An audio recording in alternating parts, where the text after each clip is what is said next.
Committee on Health. At this time, we ask that you place all cell phones and electronic devices to vibrate or silent. If you have testimony you wish to submit for the record, you may do so via email at testimony@council.nyc.gov. Once again, that is testimony@council.nyc.gov. We thank you for your cooperation, Chair. We're ready to begin. Thank you very much. Good morning. I'm Councilmember Lynn Schulman, Chair of the New York City Council's Committee on Health.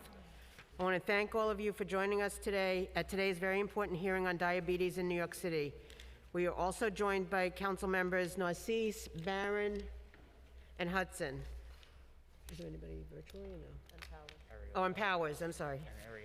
And Areola. The purpose of today is to discuss one of the most pressing public health issues facing Americans and New Yorkers.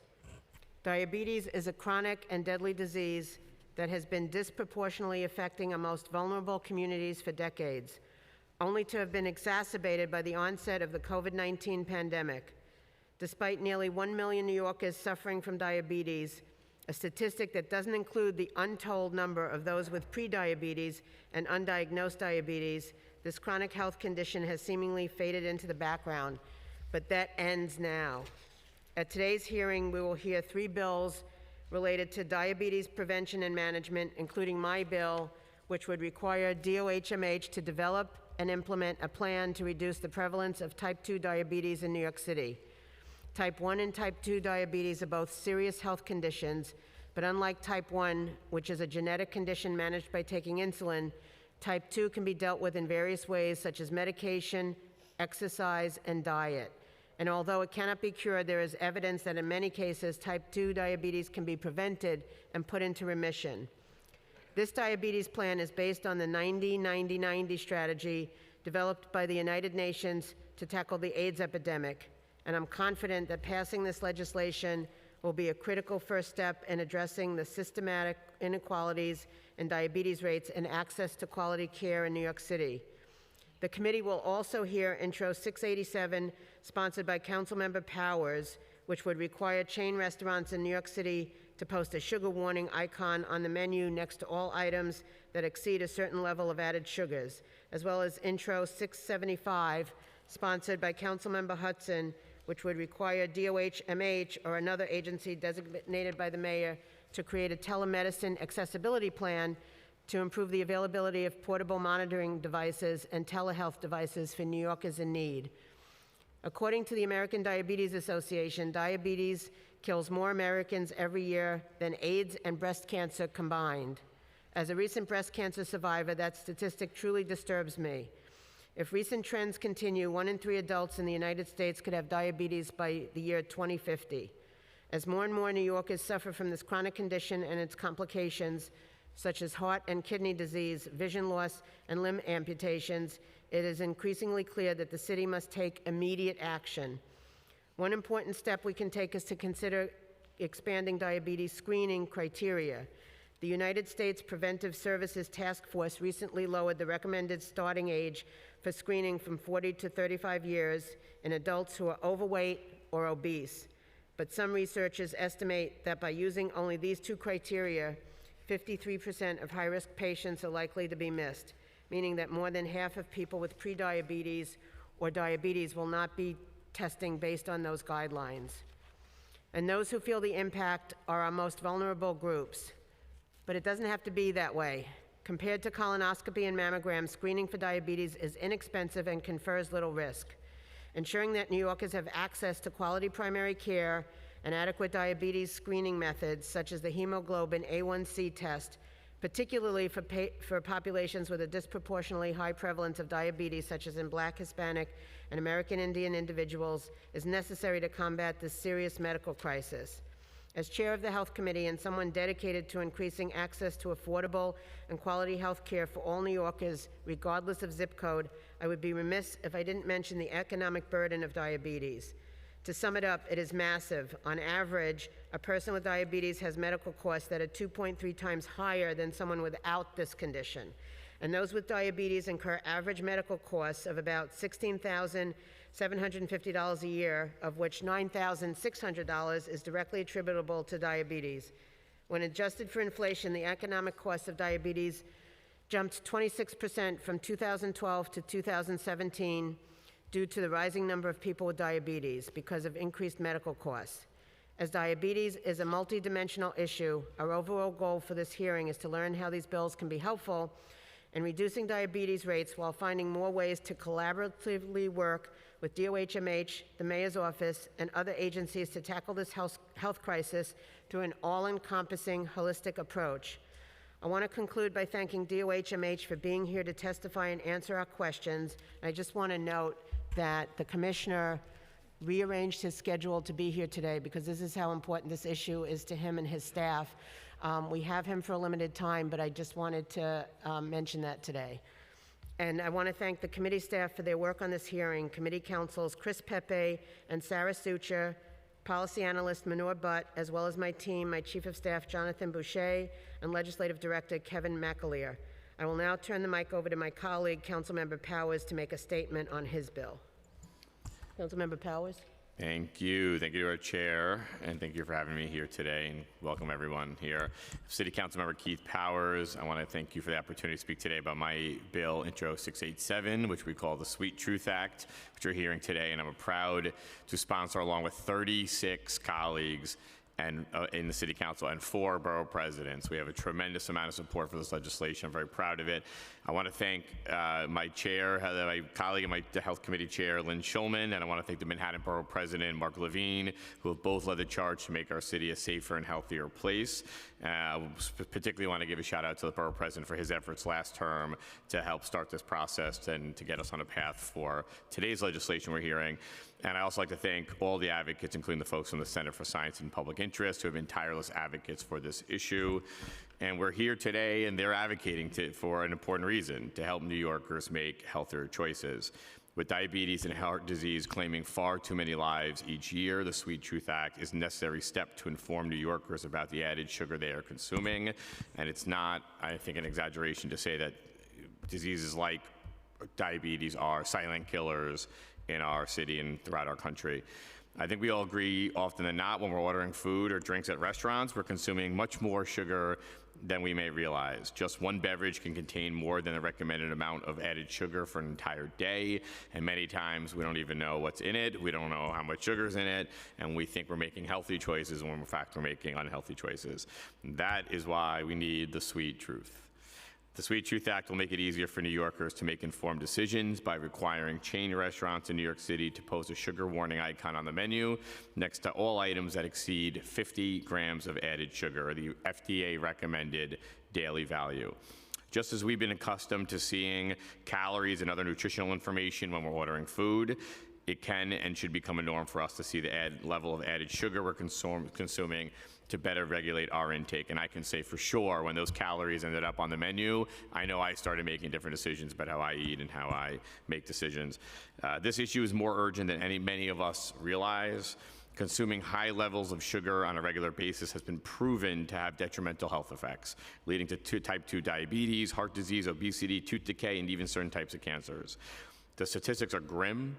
Research shows that about one New York resident dies every 90 minutes from diabetes-related causes, meaning as we sit here in this hearing, we will likely lose another New Yorker to this. This is why we're here. We can start to turn the tide.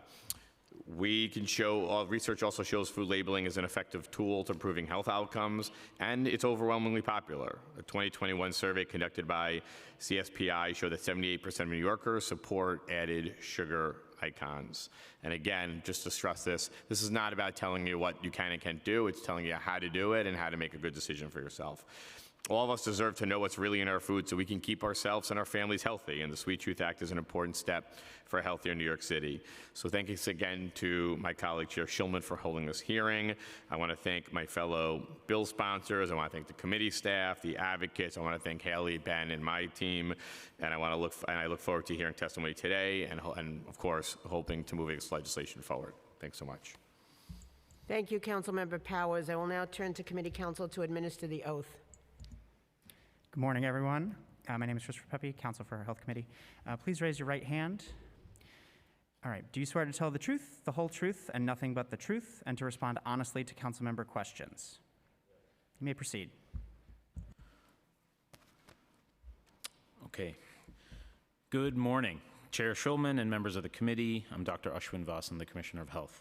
I'm joined today by Dr. Michelle Morse, our Chief Medical Officer and Deputy Commissioner for the Center for Health Equity and Community Wellness, along with colleagues Dr. Duncan Maru and Elizabeth Solomon. Thank you for the opportunity to testify today on our efforts to address diabetes across New York City. The mission of the Health Department is to improve and protect the health of all New Yorkers and to promote health equity in doing so.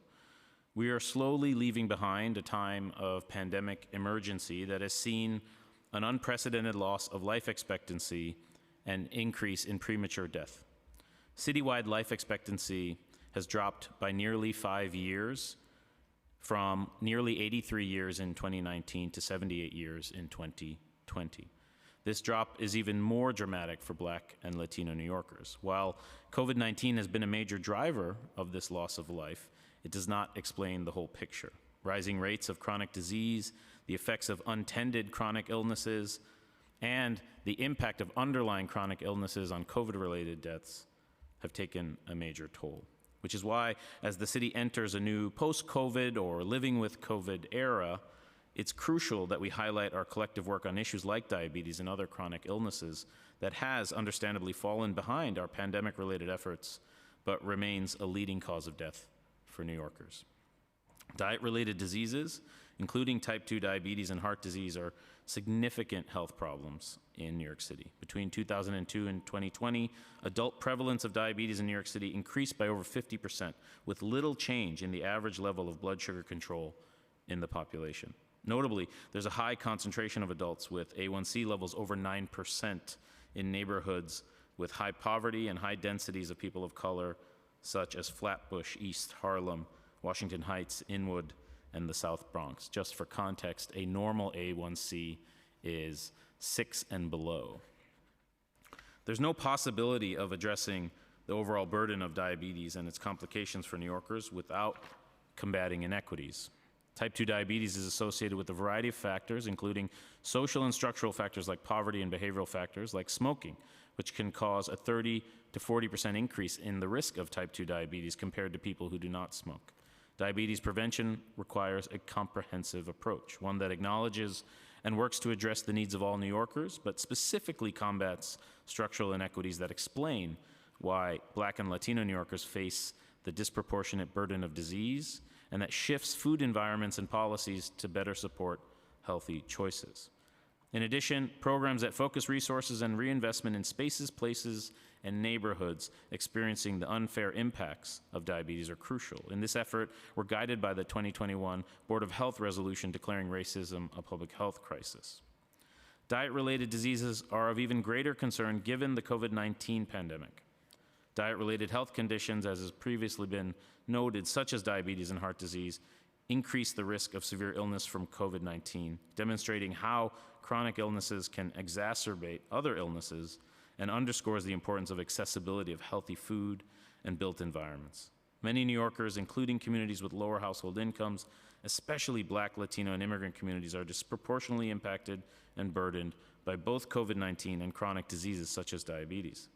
It's a top priority for the administration and for the health department to reduce the burden of diabetes and other chronic diseases among New Yorkers. Healthy eating is important for chronic disease prevention overall, and specifically for diabetes prevention, management, and remission. The health department promotes balanced eating patterns, diets predominantly made up of whole and minimally processed foods and full of plants, such as fruits, vegetables, whole grains, beans, nuts, and seeds. New Yorkers face significant challenges when trying to make healthy dietary choices. Foods high in salt and sugar are widely available, less expensive, offered in large portions, and are heavily promoted and marketed and subsidized, particularly towards communities that bear a disproportionate burden of diet-related diseases.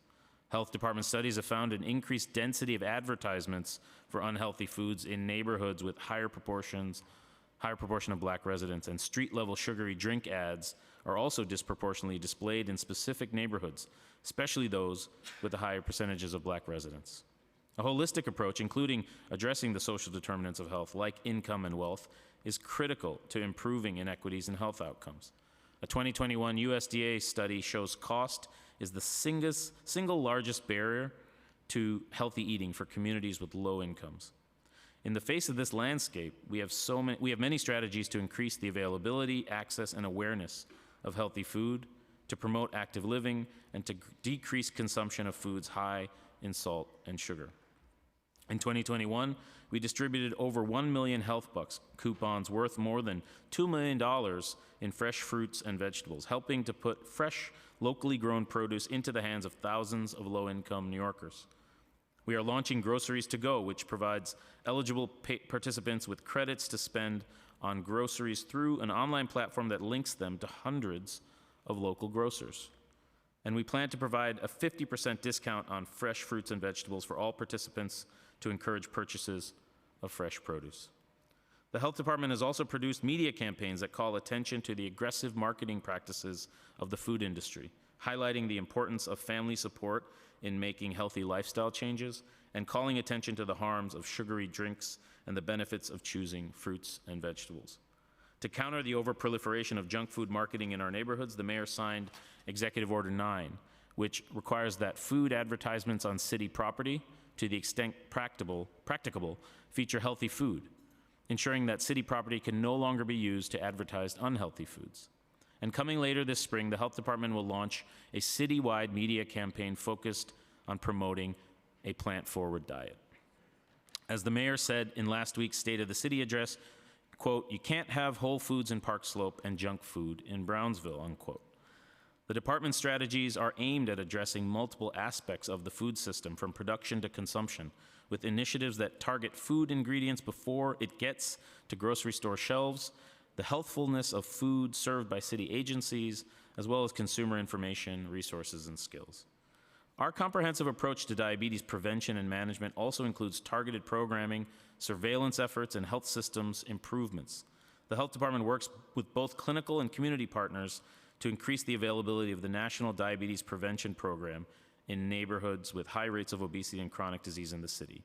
Over the past 4 years, we've worked with 55 organizations to add over 90 NDPP workshops throughout the city and to host 8 cohorts of diabetes self-management education and support workshops, focusing on communities with the worst public health outcomes. The Health and Hospitals Lifestyle Medicine Program is another example of providing people living with chronic disease like diabetes with the tools to make healthy lifestyle changes in the hospital, including providing them with access to plant-based dietary resources. Considering the expansive impact of COVID-19 on people with chronic disease and diabetes, the Health Department has led the community-based arm of the Public Health Corps since summer 2021. Public Health Corps advances COVID-19 prevention and education and screening for chronic disease, including type 2 diabetes, in priority neighborhoods across 75 zip codes. Public Health Corps has funded more than 90 community-based organizations. From July 2021 through December 2022, over 600,000 New Yorkers were linked to health or social services. Regarding surveillance, since 2006, we've monitored glycemic control in New York City, which helps us to identify populations and neighborhoods with poor glycemic control for more targeted interventions. For example, our NDPP program. The health system plays an important role in this, in raising awareness for prevention and treatment of diabetes, and in referrals to expand access to resources like the NDPP and Diabetes Self-Management and Education Service. Access to quality health care should be available to all New Yorkers, and yet social, economic, and geographic factors can often be barriers to receiving basic health care services. Lack of access to health care is both a public policy issue and a moral one. We work together with other city agencies such as Health and Hospitals, community-based organizations, and community healthcare providers such as FQHCs to identify and respond to the barriers that prevent access to health care to ensure that all New Yorkers can receive the care they need, including for diabetes. And we recognize that health insurance provides a vital pathway to care and financial protection, particularly for more specialized care. As such, we work to enroll New Yorkers in coverage through the New York State of Health Marketplace and to provide enrollment assistance with both paper and web-based portal applications and renewals. So now I'd like to turn to the bills under consideration today. Pre-considered 2913 requires the department to develop and implement a citywide type 2 diabetes reduction plan. As previously noted, recent data shows that between 2002 and 2020, adult prevalence of diabetes in New York City increased by over 50%. Tackling diabetes will require addressing unequal exposure to heavily marketed and unhealthy processed foods, as well as providing people with the resources and information to eat healthier and to move more. We share the chair's goal in addressing this critical chronic disease, which impacts the quality of life of so many New Yorkers. As our testimony reflects, the Health Department is dedicated to preventing and addressing diabetes in New York City, and we support the intent of this bill, and we look forward to working with the chair and with the council on it. Intro 687 requires certain food service establishments to post a warning statement and icon for menu items that contain high amounts of added sugars, expanding upon Local Law 33, which carries a similar requirement for prepackaged foods. Intake of added sugars is associated with increased risk of excess weight, type 2 diabetes, hypertension, stroke, heart disease, and cavities. Sugary drinks are the leading contributor to added sugars in the American diet, a pattern that holds true for adults and for youth. We thank the council for raising this important topic and highlight the impact of added sugars can have on our health. We share your goal in helping New Yorkers make informed decisions about their food and beverage consumption, and we look forward to working further with you on this bill. Finally, Intro 675 requires the development of telemedicine accessibility plan for primary care services and patient navigation program covered under Local Law 107. These services are primarily provided via Health and Hospitals NYC Care program. We're reviewing the bill closely with our colleagues at Health and Hospitals, and will be in contact with council to discuss further. Combating diabetes is a priority for this mayor and for this administration, and it's a priority for me as health commissioner and as someone who has multiple type 1 and type 2 diabetics in my family across this world. I see firsthand the impact of social and economic drivers and access to care on the outcomes within my own relatives. I have uncles and cousins in India facing blindness, nerve damage, and kidney failure due to poor nutrition, the rising impact of fast and processed foods, and lack of access to high-quality care.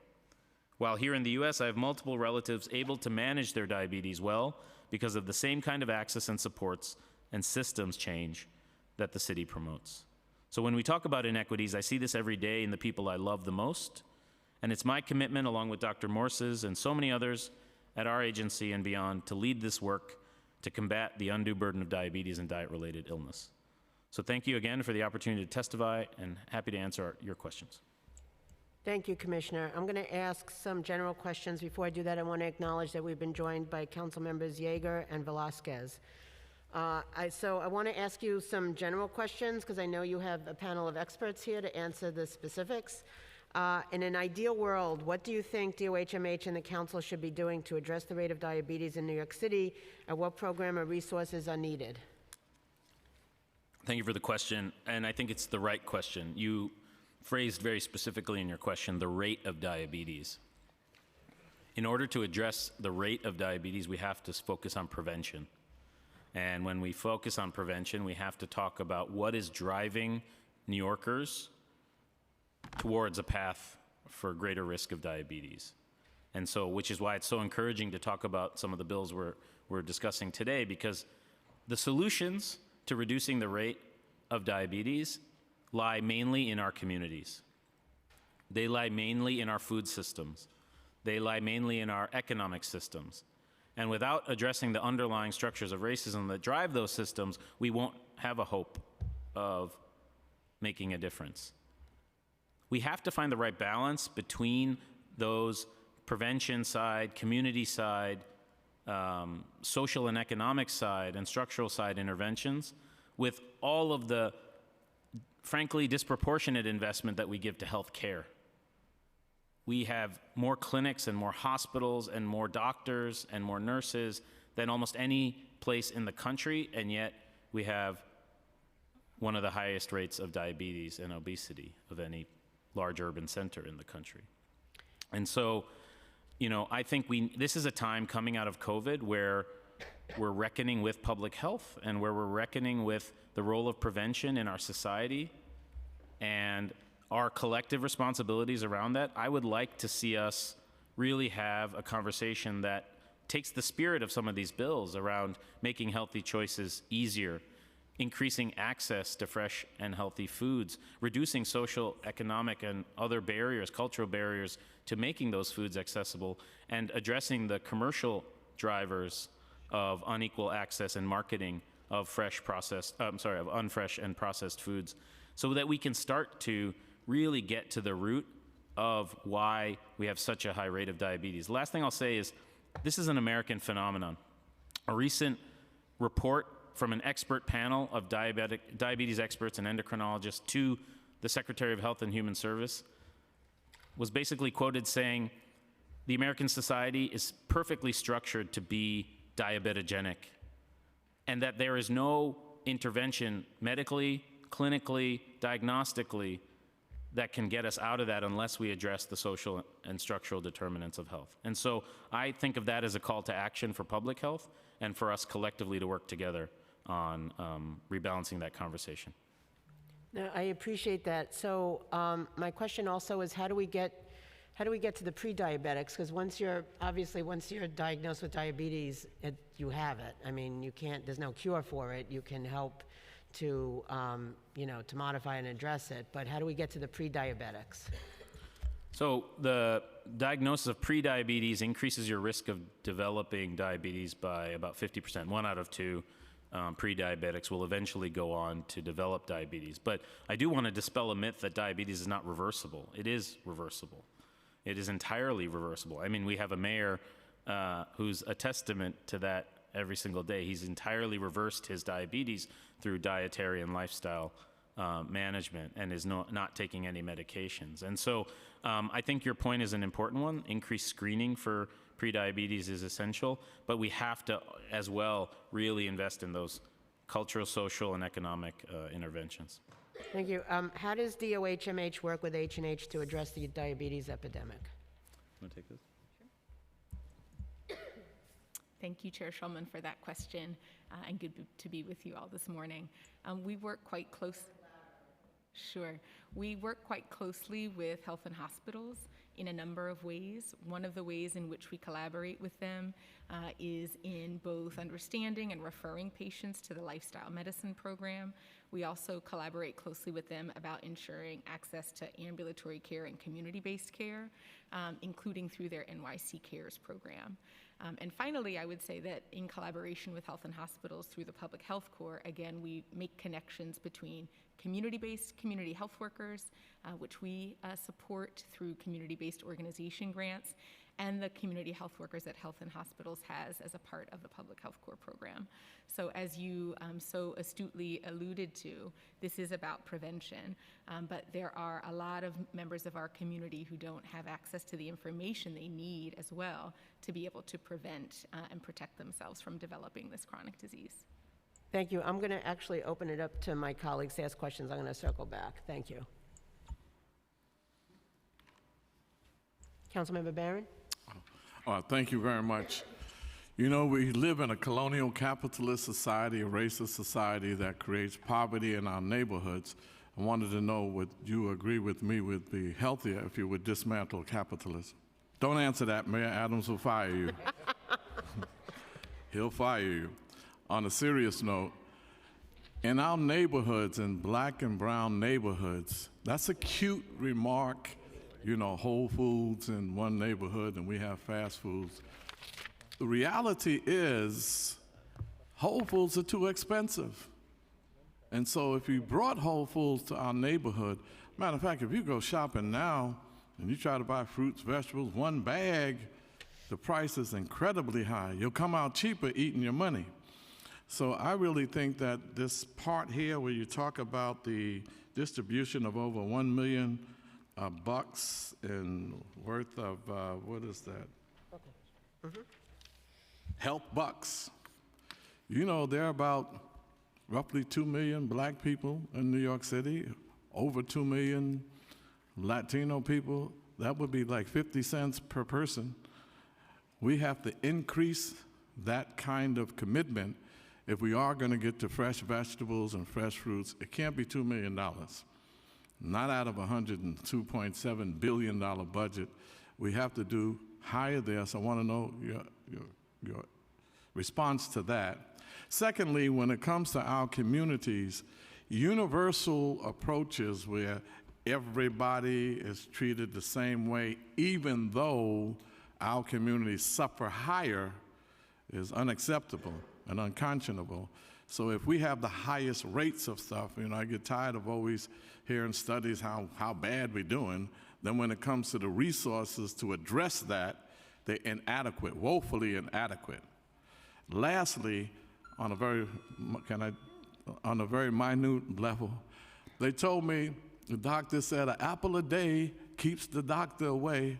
Then I read something else, if you eat apples, there's a lot of sugar in apples. Then I said, okay, well, let me try orange. Oh, sugar in orange, acid in orange, and you might get acid reflux. So, okay, so the apples and the oranges. What's up, on these things? Are apples and sugar fruits, I know there's a different breakdown in the sugar and the fruits, are they really good for us? Should people with diabetes or pre-diabetes eat apples and oranges and other kinds of things that have sugar in it? So I get confused with some of the data that comes out. Okay, I'm going to go from easiest to hardest. Was that the capitalist question? Yeah, that's a simple one. I'll start with the fruits. So you rightfully said that naturally occurring sugars in fruits and other foods are obviously preferable to processed sugars, synthetically produced or processed sugars. So if it's a choice between those two things, always pick the fruit. But let me ask you this, but is the fruit good for you? Not in comparison to right, sugar, of course it is. But is the fruit, would that aggravate diabetes more? I think everything in balance works well. Fresh foods always work more well than processed foods, but even those fresh foods have to be in balance with one another. So, which is why when I counsel I still see patients in primary care clinic a couple times a month. When I counsel my patients, most of whom who are black and brown, we talk about balance. We talk a lot about balance, and we talk about the foods they like to eat and how we keep those, how we really focus on freshness and lack of processed foods as a way to keep both calories down as well as sugar content down. What about honey? I heard a lot about honey. They said, okay, don't eat the white sugar. The brown sugar is all right, but the honey is better than all because it has all this in it. And somebody says, don't eat that honey because that's not good for diabetes.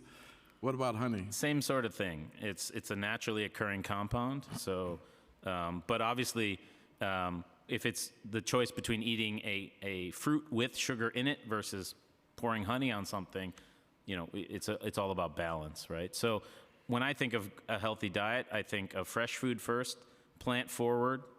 I think about affordability and accessibility, and I think about balance.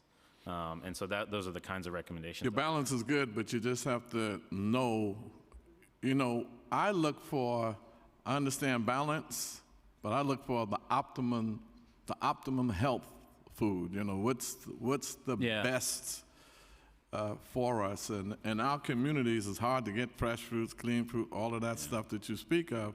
In our communities, you can forget that. You walk through those aisles and see some of the stuff in there. It's a problem. So I just think that we need to really focus on the black and brown communities more in terms of getting fresh fruits. And this 2 million need to go up to 10 million, need much more money so that we can afford to buy those things that you speak of. Thank you. Thank you, Councilmember. Councilmember Narcisse? Good morning, and thank you for being here. The whole panel, thank you. My community, where I represent, the 46th district, have the highest rates of diabetes and obesity. It is a problem. Like my colleague just mentioned, the food, different things that, that we're doing, the sugar in the food, the cheapest food, like you just mentioned. Park Slope food different than Brownsville and Canarsie area. We've been suffering through it. And I'm a nurse, once a nurse, always a nurse. I have worked for visiting nurse services, doing home care and wound care. It's hard out there. People have diabetes and is not being controlled. And I have seen how we address smoking, the PSA. So what is in that you're doing that can help the community getting PSA, let people know what they, what is it that they're getting into? Because once you have diabetes, I heard you said is reversible. What's that mean? Is it a cure? Because to my knowledge, once you diagnose as diabetes, like you diabetic, you have your family, and you can control it. That's what I thought. What do you mean by reversible? Can you clarify that for me?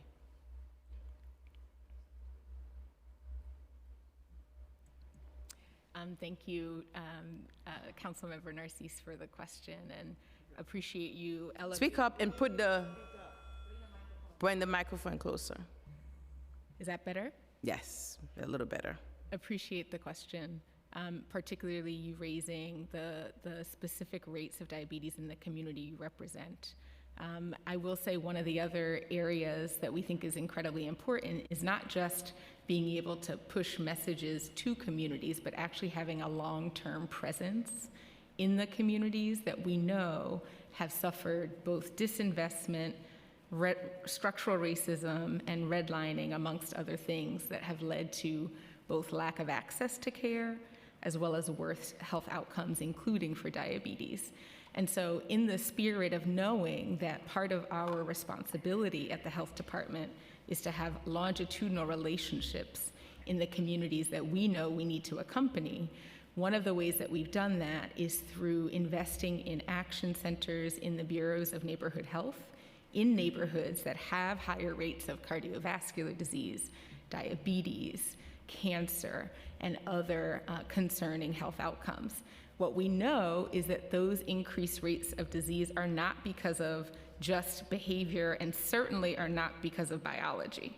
And so we think it's incredibly important to maintain those relationships, because even if we have good information, if we're not a trusted partner in the communities that we know we need to focus on and invest more in, then our message is not going to go anywhere, and it's not going to have the impact that we want it to have. So to your point specifically about what are we doing in the communities where we know the rates are higher, including the district that you represent, some of the work in the action centers in Brownsville, for example, is in distributing health bucks, is in having community events to make sure that there's not just access to health bucks, but also access to information, and that information is coming from health department staff who have long-standing relationships with that community.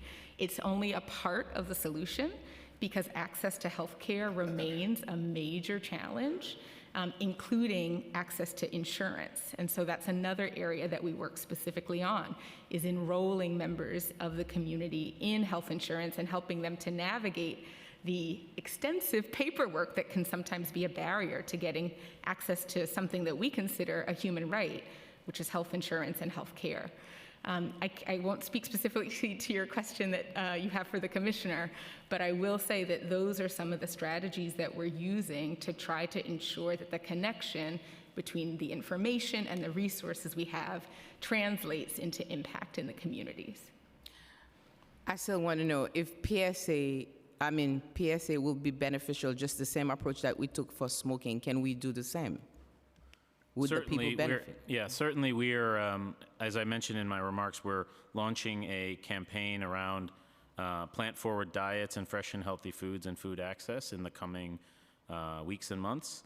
And certainly, I think public health is in this interesting position coming out of COVID of people wanting to hear from us on these key issues. And I think we're working through the different issues, whether it's mental health, diabetes, chronic disease, and how we get out there. As far as the question, I'll just answer the question about reversibility. Type 2 diabetes is about insulin resistance. It means that when your body produces insulin, which is the hormone that drives sugar out of your bloodstream where it causes damage into your organs where it can be used as fuel, that your organs have become resistant to it. That resistance is reversible. So And I think part of what we have is low expectations for because of low access and unequal access, that we don't have this narrative of reversibility for Black and brown communities, for low-income communities. I mean, you can go to every bookshelf and every bookstore and see health food doctors and experts talking about reversing your diabetes, but it doesn't seem to be marketed at the communities that are hit the hardest. And so we have to also push past that narrative. Diabetes is reversible. Diabetes is curable, as you say. It's also manageable. Is it curable? That's what my question is. Is it reversible and curable are essentially the same thing in this context. Okay, doctor, because you know better, but then again, when you say the person cure, that is, to me, I'm kind of reserved on saying it, because a lot of people that already have the disease, like my aunt, like she was okay, everything was fine, she was doing well, and then she start going, out of control, eating whatever she wants, and she went right back to have to be controlled again. So that's why I'm kind of skeptical on that one. Yeah, over time, if you live with diabetes long enough, your likelihood of reversing it or curing it drops. Because eventually, your body stops producing the insulin it needs to be able to even manage normal diet. So it's really a question of when people address it, which relates to the chair's question around prediabetes. Catching people early becomes very important to reversing that and curing it. Yeah, it's hard. You want me to ask the next question, or you want to go back? Sure. So I'll come back around because I have a few more questions. Thank you for your time. Thank you. Councilmember Hudson? Thank you, Chair. I just wanted to ask a question about Intro 675, which is my bill to create a telemedicine accessibility plan. Telemedicine is a critical tool in the fight to prevent and effectively manage diabetes. Together with city agencies, hospitals, healthcare professionals, and other stakeholders, we can deepen the reach and impact of telemedicine on populations disproportionately impacted by diabetes and ensure that diabetics are regularly consulting with healthcare professionals to better manage their health. What work does DOHMH currently do to increase public awareness of telemedicine and expand access to telemedicine services for marginalized populations? And then my next question is DOHMH supportive of this legislation? Why or why not? So I'll start and then kick it over to my colleague, Dr. Morse. So we are certainly supportive of telemedicine. DOHMH doesn't specifically implement telemedicine programs. The ones that we have that are purely city-run are operated by health and hospitals and through their NYC Care program as well. Telemedicine is a brave new world in many ways, and COVID has really opened up enormous flexibilities during the emergency, which is why we're also watching very carefully the fallout from the president's announcement of ending the public health emergency on May 11th, because we are looking to the federal government and to the states around what kind of flexibilities will be maintained in an ongoing fashion, because that determines who's going to pay for this service. The city itself doesn't pay for a lot of it itself because a lot of this comes through the reimbursable healthcare system, Medicaid, Medicare, and so forth. And so we're reviewing the bill closely with our colleagues at H&H, and certainly we'll be in contact with you. Dr. Morse? Thanks, Commissioner, and thank you, Councilmember Hudson, for the question. Oh, that's not for me. As the Commissioner mentioned, we've learned a tremendous amount in the past 3 years of COVID about the impact that telemedicine can have for access to care. What we also know, however, is that translation services, for example, are slightly more complex in telemedicine. We also know that for some members of the community, having the technology, the access to internet, et cetera, those things can be barriers to telemedicine, and that can mean that, again, it's very helpful for increasing access, but isn't the only solution, or it doesn't give us the full solution to access to care. As the commissioner mentioned, we've seen a lot of incredible uptake of telemedicine, particularly for COVID diagnosis and treatment, and our colleagues at Health and Hospitals have shared a lot of data with us, so we're quite aware of how impactful it can be. I think to your point about how we can continue to make sure that communities know about access to those services, we do have a number of ways that we get that information to community members about how to get access for COVID treatment and other treatment in partnership with Health and Hospitals.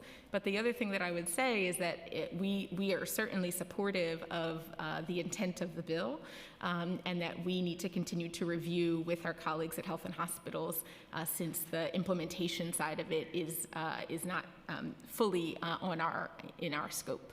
The final thing I'll just say about this is that we have used telehealth opportunities for our diabetes programs as well in the health department.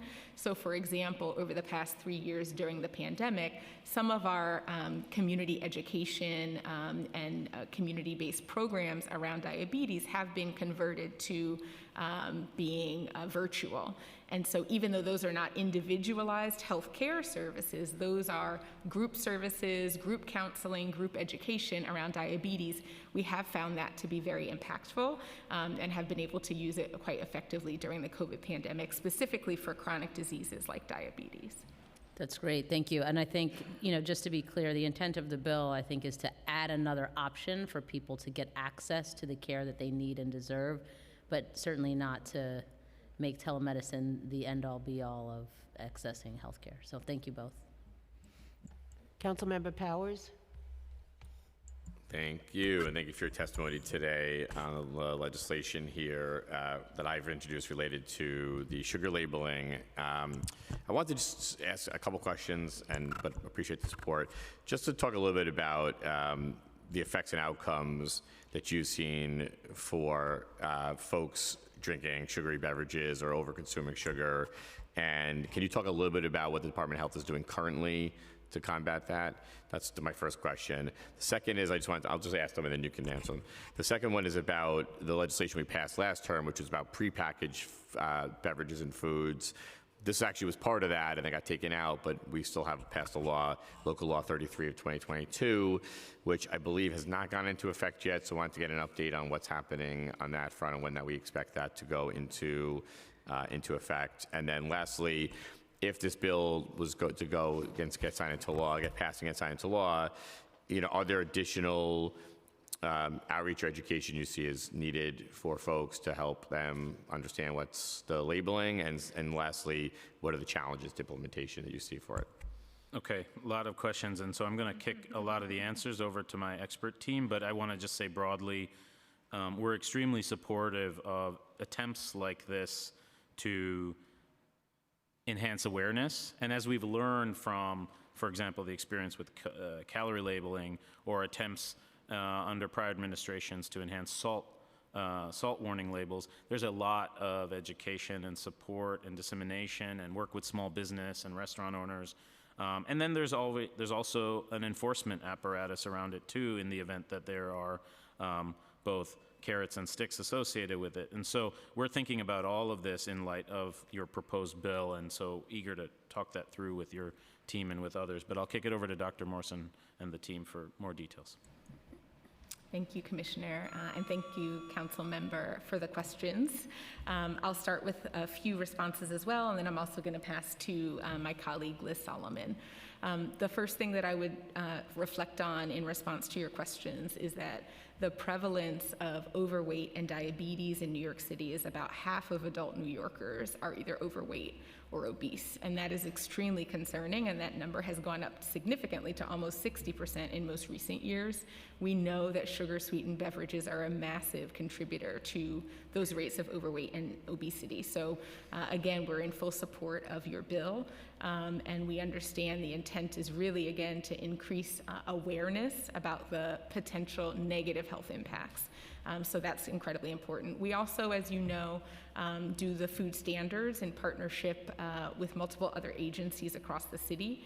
And some of the food standards work that we do really does also encourage agencies in the way that they're purchasing foods to ensure that they're putting the healthiest options forward. And we've had really incredible success with that work over the past several years in transforming the food environment. I'll pass it to Liz Solomon to share a few more reflections. And if we missed some of your questions, you might need to restate them. Thank you, Dr. Morrison. Thank you, Councilmember Powers, for the questions. As you mentioned, intake of added sugars is associated with increased, intake of sugary drinks is associated with risk for type 2 diabetes, heart disease, stroke, hypertension, weight gain, and cavities. And we know that sugary drinks are the single most contributor of added sugars in the diet. We have done a wide range of activities to reduce consumption of added sugars through policy, media, and programs. Just to give a few examples, and Dr. Morse alluded to the food standards, which I can also talk about. We implemented local Law 138, which was a law that requires all food establishments in New York City to post healthy eating messaging. We developed posters that warn consumers that consuming too many added sugars can lead to type 2 diabetes and weight gain. So those posters are now in restaurants across the city. We have done media campaigns on the harms of sugary drinks, and as well as the industry marketing practices around sugary drinks. We implement nutrition education in child care centers across the city and at farmers markets that warn about the harms of consuming sugary drinks and recommend healthy beverages such as water. Those programs reach thousands and thousands of adults every year. In terms of the food standards, we are the technical advisors on the food standards, which are nutrition criteria that all agencies must apply to all foods and beverages that they serve. And we updated those food standards last year to, one of the updates was to include a requirement that limits added sugar in the meals that they serve. We also updated our vending machine standards to remove all sugary drinks from city property and vending machines paid for with city dollars. In terms of your question about last year's local law that went into that passed, we are working on implementation of that warning statement and icon, and we'll be, hopefully rolling that out in the future. And I think can you guys speak to just the, because I think this is one point you're missing, the implementation of the bill from last term, and just to tell us where we're at, because I want to make sure colleagues can get back to other questions too. Just, we passed the legislation. I don't believe it's been implemented yet, but could you just give us an update on that, and what efforts are being taken to implement or to get ready to implement it? Sure. My understanding of the law is that it is to go into effect 1 year after the COVID-19 emergency is removed from the city. So we are currently working towards implementation of that law, and we'll hopefully, implement. It could be earlier than that time. Okay, thank you. I'll hold questions there and maybe come back. Thanks.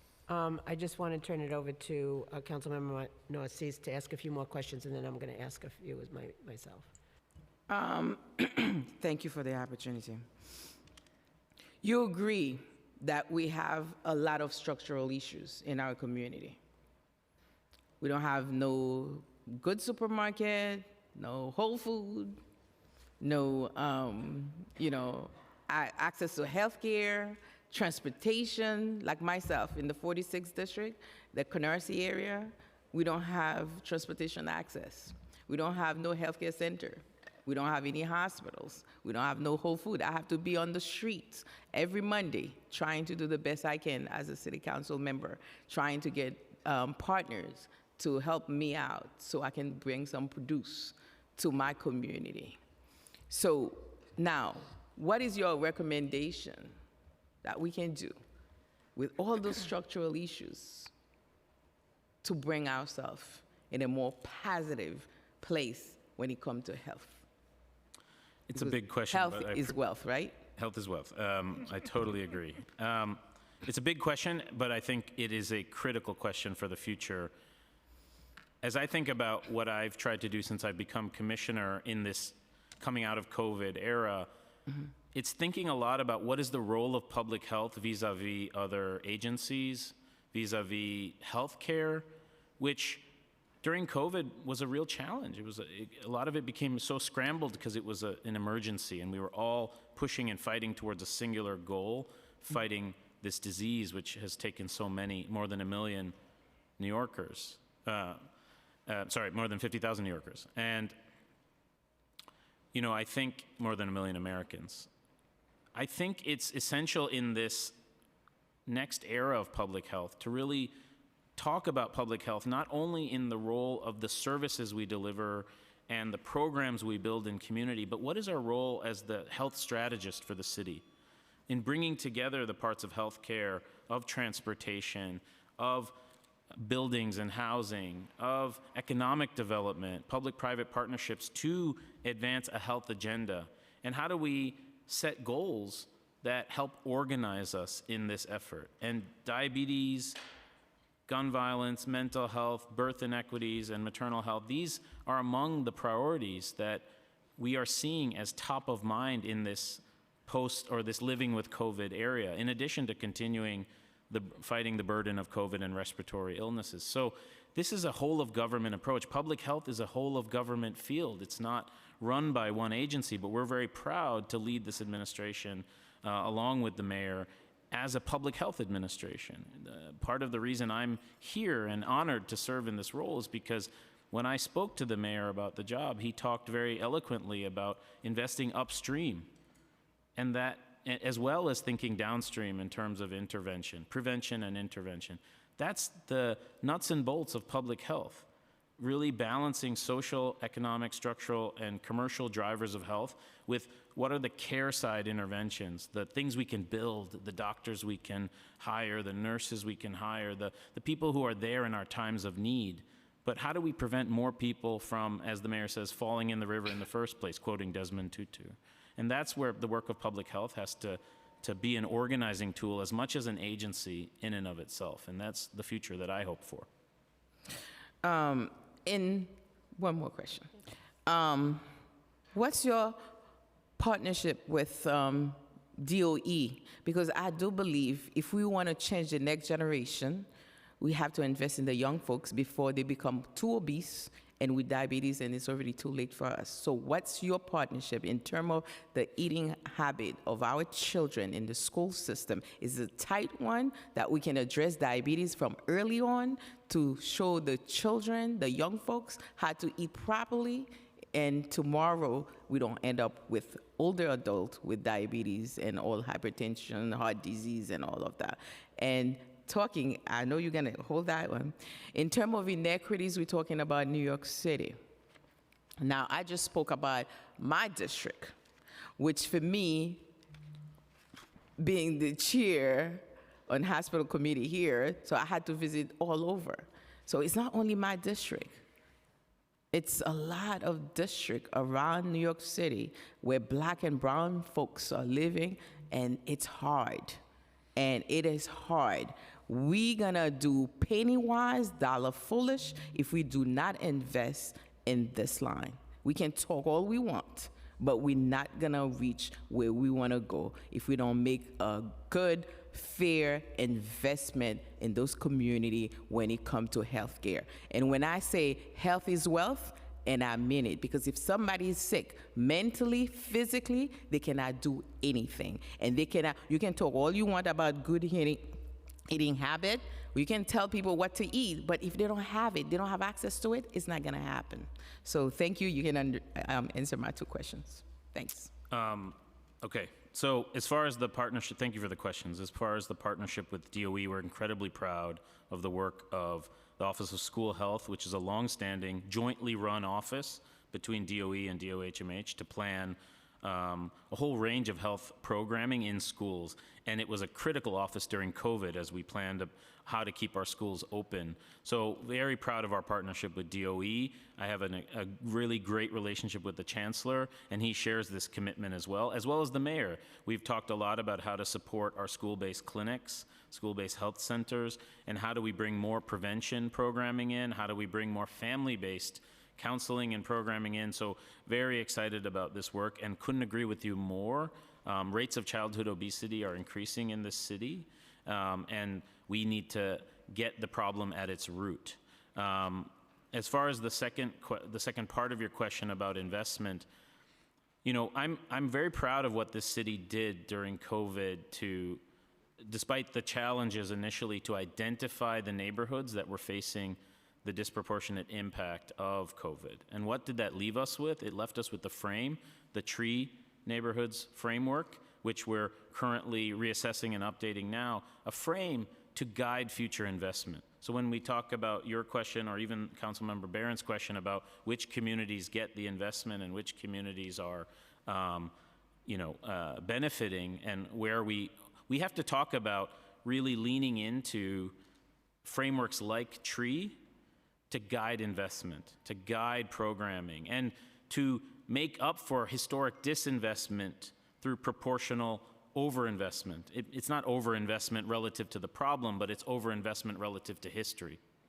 And I think it's really important that we take a conscious approach, an intentional approach to putting resources in the communities needed the most. And that's on the prevention side as well as the care side. Health facility access, health care access is crucial in the same zip codes. And so this is going to require a real partnership.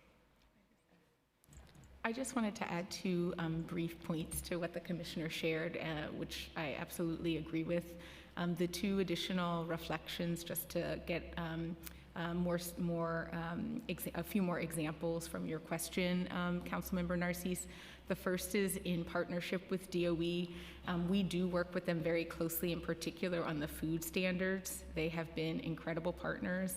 And again, that has really transformed the food environment for children because they are adhering to the guidance around access to healthy foods and the quality of food that's served in our schools. So that's very exciting. And specifically, our Bureaus of Neighborhood Health also work, because of state funding, with schools in their catchment areas, both on healthy food education as well as exercise, both of which are obviously really important for addressing childhood obesity and just options for healthy choices.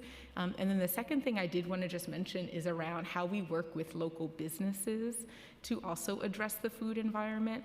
We've run a program called Shop Healthy for many years at the health department, and it does what the name says. It works with local businesses, small businesses, to specifically help them to understand just even arranging the products that they sell in terms of food and how they place healthy foods in eyesight. Makes, and influences the choices of the consumers that use their businesses and influences the healthy choices that those consumers make. So that's another one of our programs that gets at this question of how do we work with local businesses around the question of investment as well. I appreciate the responses that you gave, and also it just shows in terms of just having particularly, all of these bills are important, but particularly the bill that I'm introducing about having an overall comprehensive program so that we can work not just with all agencies, we can work with all businesses, we can work throughout the city. To your point, Commissioner, about everybody has to be a part of this process. We have bits and pieces of it, I believe, but I'm committed, and I think the admin is committed. I know you guys are committed to doing that. So I had some questions about pre-diabetes that I want to ask. So Can you walk us through the process for receiving a prediabetes diagnosis? And as a second part to that, are all primary care providers required to administer the AC1 glucose test to patients, or does it have to be requested? Thank you for that question, Chair Schulman. Similar to the Commissioner, I'm also an internal medicine provider, and so this is something that we deal with every day.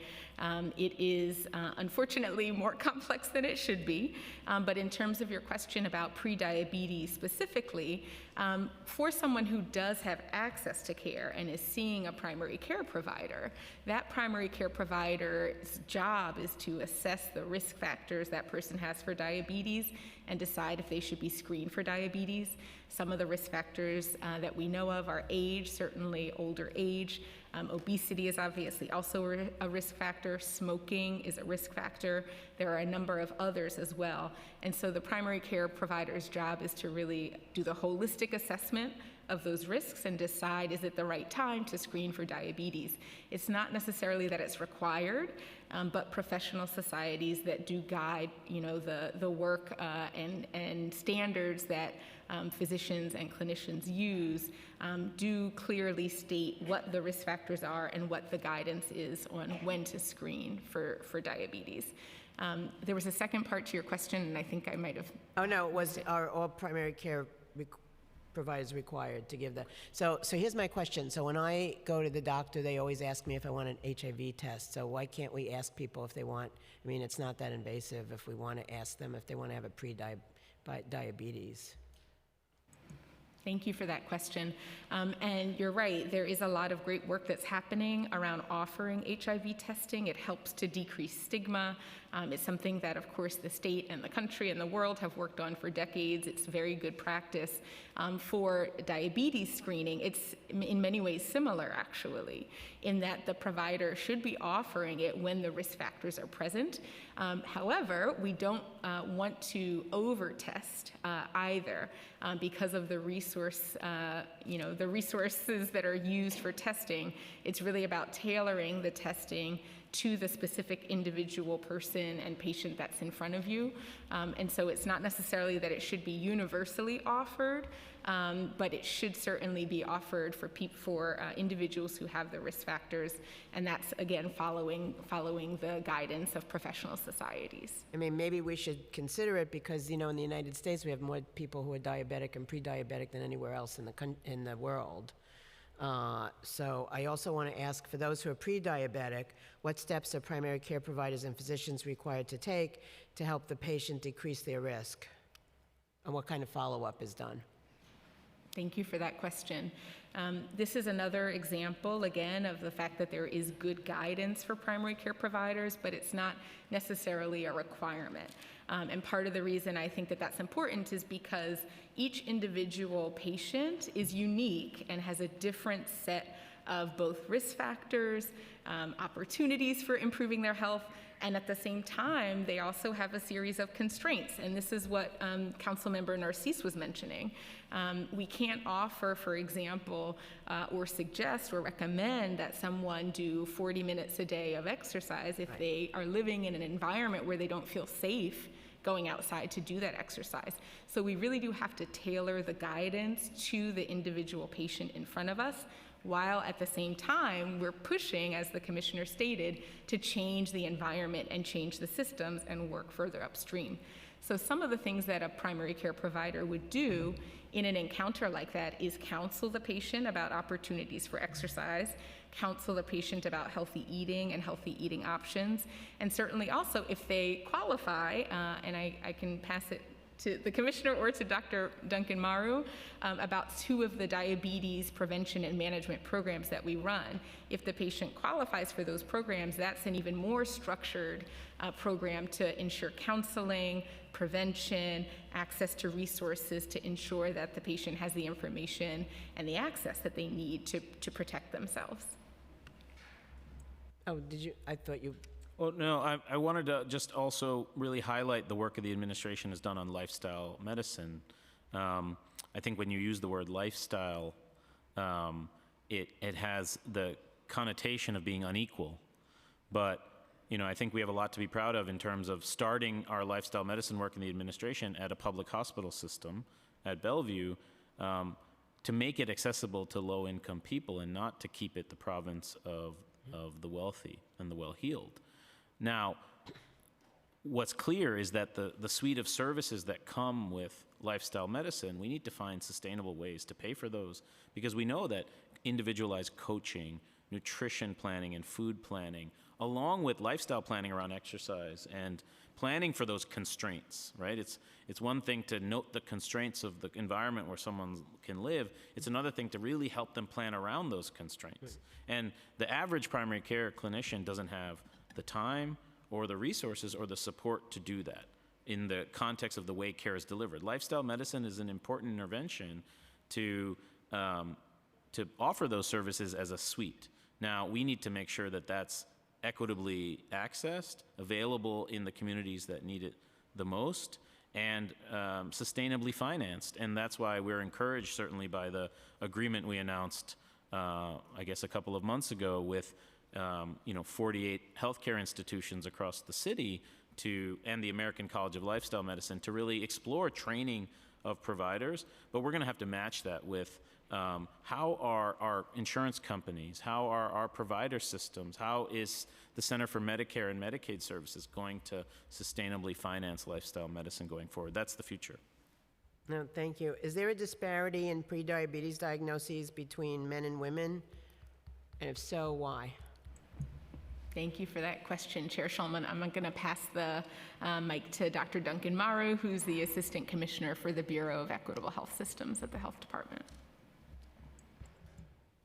Thank you for that question, and it's just to acknowledge it's really an honor to be here today and in front of such an inspiring health committee, and that we have a nurse representing us is just incredible. And also just to acknowledge how many people we lost, we continue to lose. I was an internal medicine doctor at Elmhurst Hospital during the original surge, and so many of our neighbors died who had prediabetes, who had diabetes, who had lack of access to health care, and that really should not have happened. And that the roots of all of this are, as Dr. Ashwin and Dr. Michelle mentioned, structural racism, economic inequality, our food and tobacco systems, and our broken healthcare system. And with respect to your specific question about prediabetes, the data that we do have available to us is that there is a discrepancy in diabetes diagnosis between men and women, and that is, we believe, largely driven by access to primary care and, to your point about screening, to access to the A1C test. And I think we, as a health department, with many of our partners in the federally qualified community health center networks, the safety net hospitals and primary care practices, I think there is a lot of work that we can do on implementing the evidence-based guidelines for A1C screening that Dr. Michelle mentioned, and we're really eager to continue that work. So thank you. No, I appreciate that. And so I learned recently that there's a medication called metformin for diabetes care, and it's sometimes used in pre-diabetics. I just wanted to get your sense of whether that's something that's, I mean, I know it's probably not prevalent, but should it be, or how does it work? Can you talk about that? Thank you for that question, Chair Schulman. My mom and my dad are both on metformin, actually. They're both diabetics. It is an incredibly commonly used medication, metformin is. It's one that's been around for many decades. It's been a part of the kind of primary first-line medication treatment for diabetes. Your question about prediabetes is an interesting and intriguing one.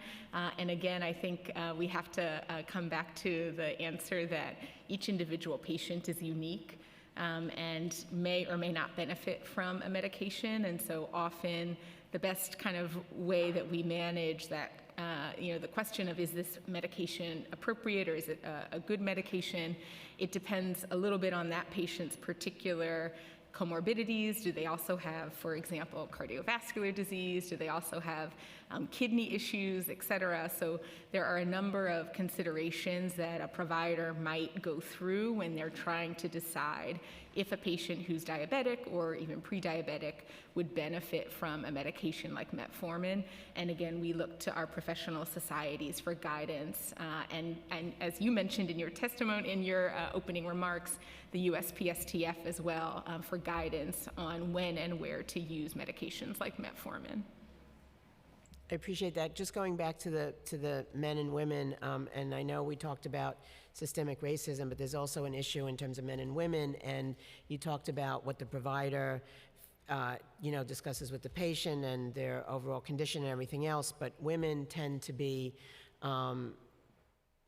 when they go to the doctor, they're not treated the same way that men are in a lot of instances, and so there may be a situation where a woman really does need to get a test for prediabetes, but doesn't because of just the mindset of the clinician. So I wanted to mention that, and we have to take a look at that.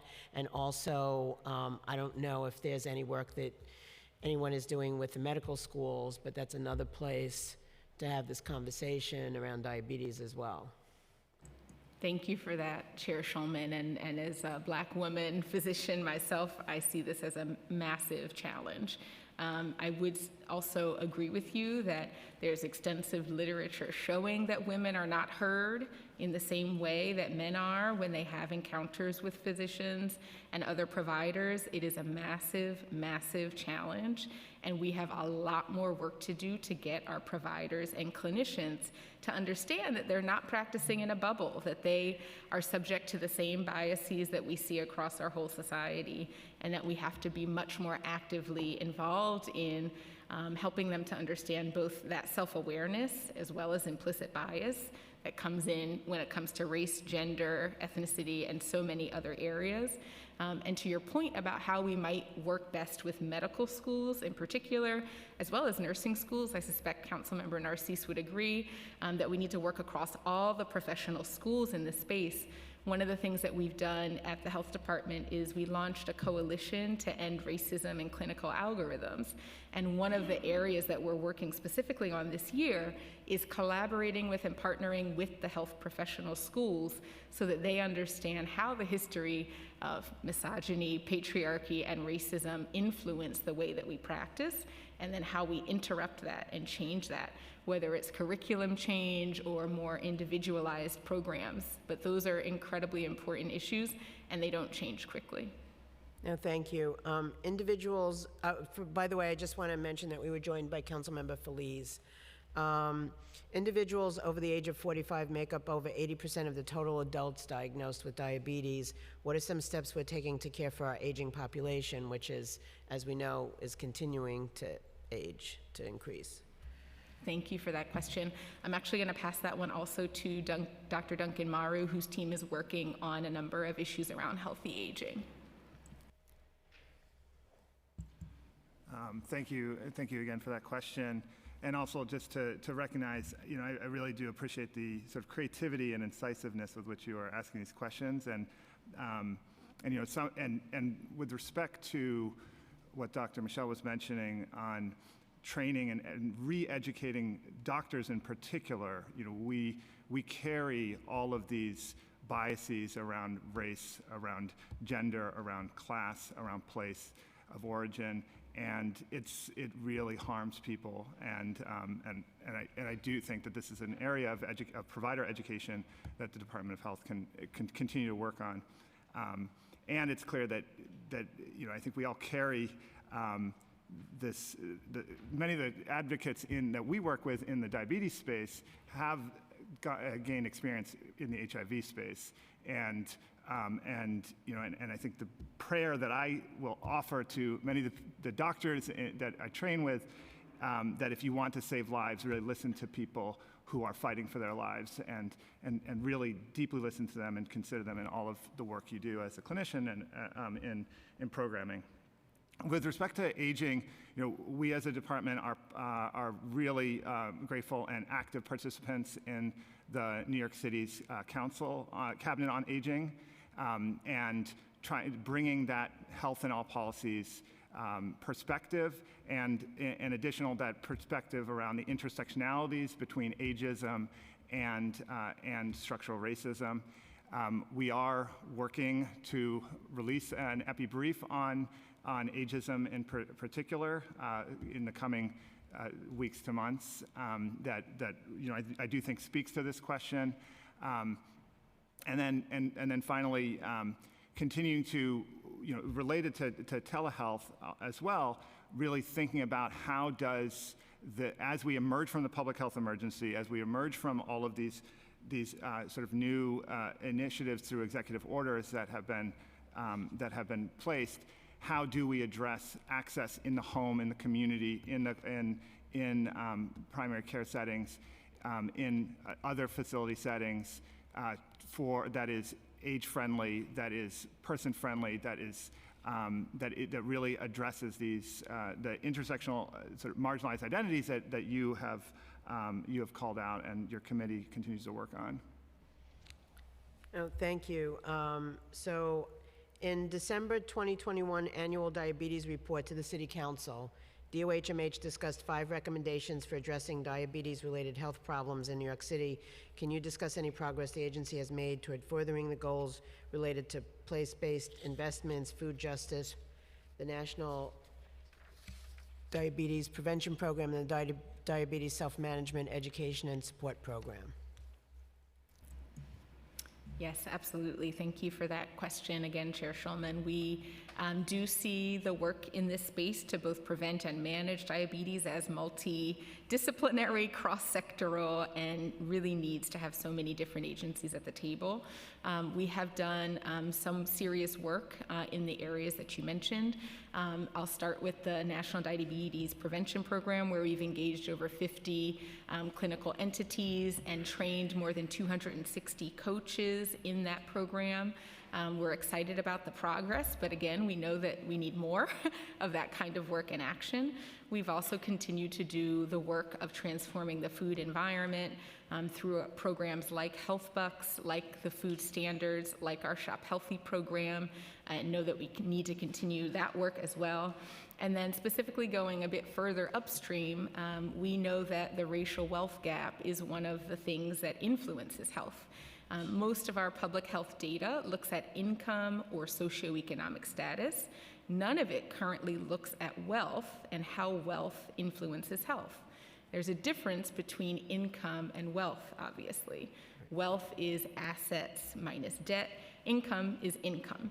And so we are doing some work to better collect data, or we would hope to do some work to collect data on wealth, because we do understand, and there's been several national studies showing that wealth and health have a deeper connection than even income in some ways. And so we see the racial wealth gap, again, as one of those upstream legacies of our country's history of enslavement and structural racism that needs to be addressed. And national studies on that question have shown that there's somewhere between an 8 and 12-fold difference between wealth in Black versus white households, and that it does contribute significantly to the health differences between those two racial and ethnic groups as well. So we've tried to work at all of those different levels, but we have more work to do.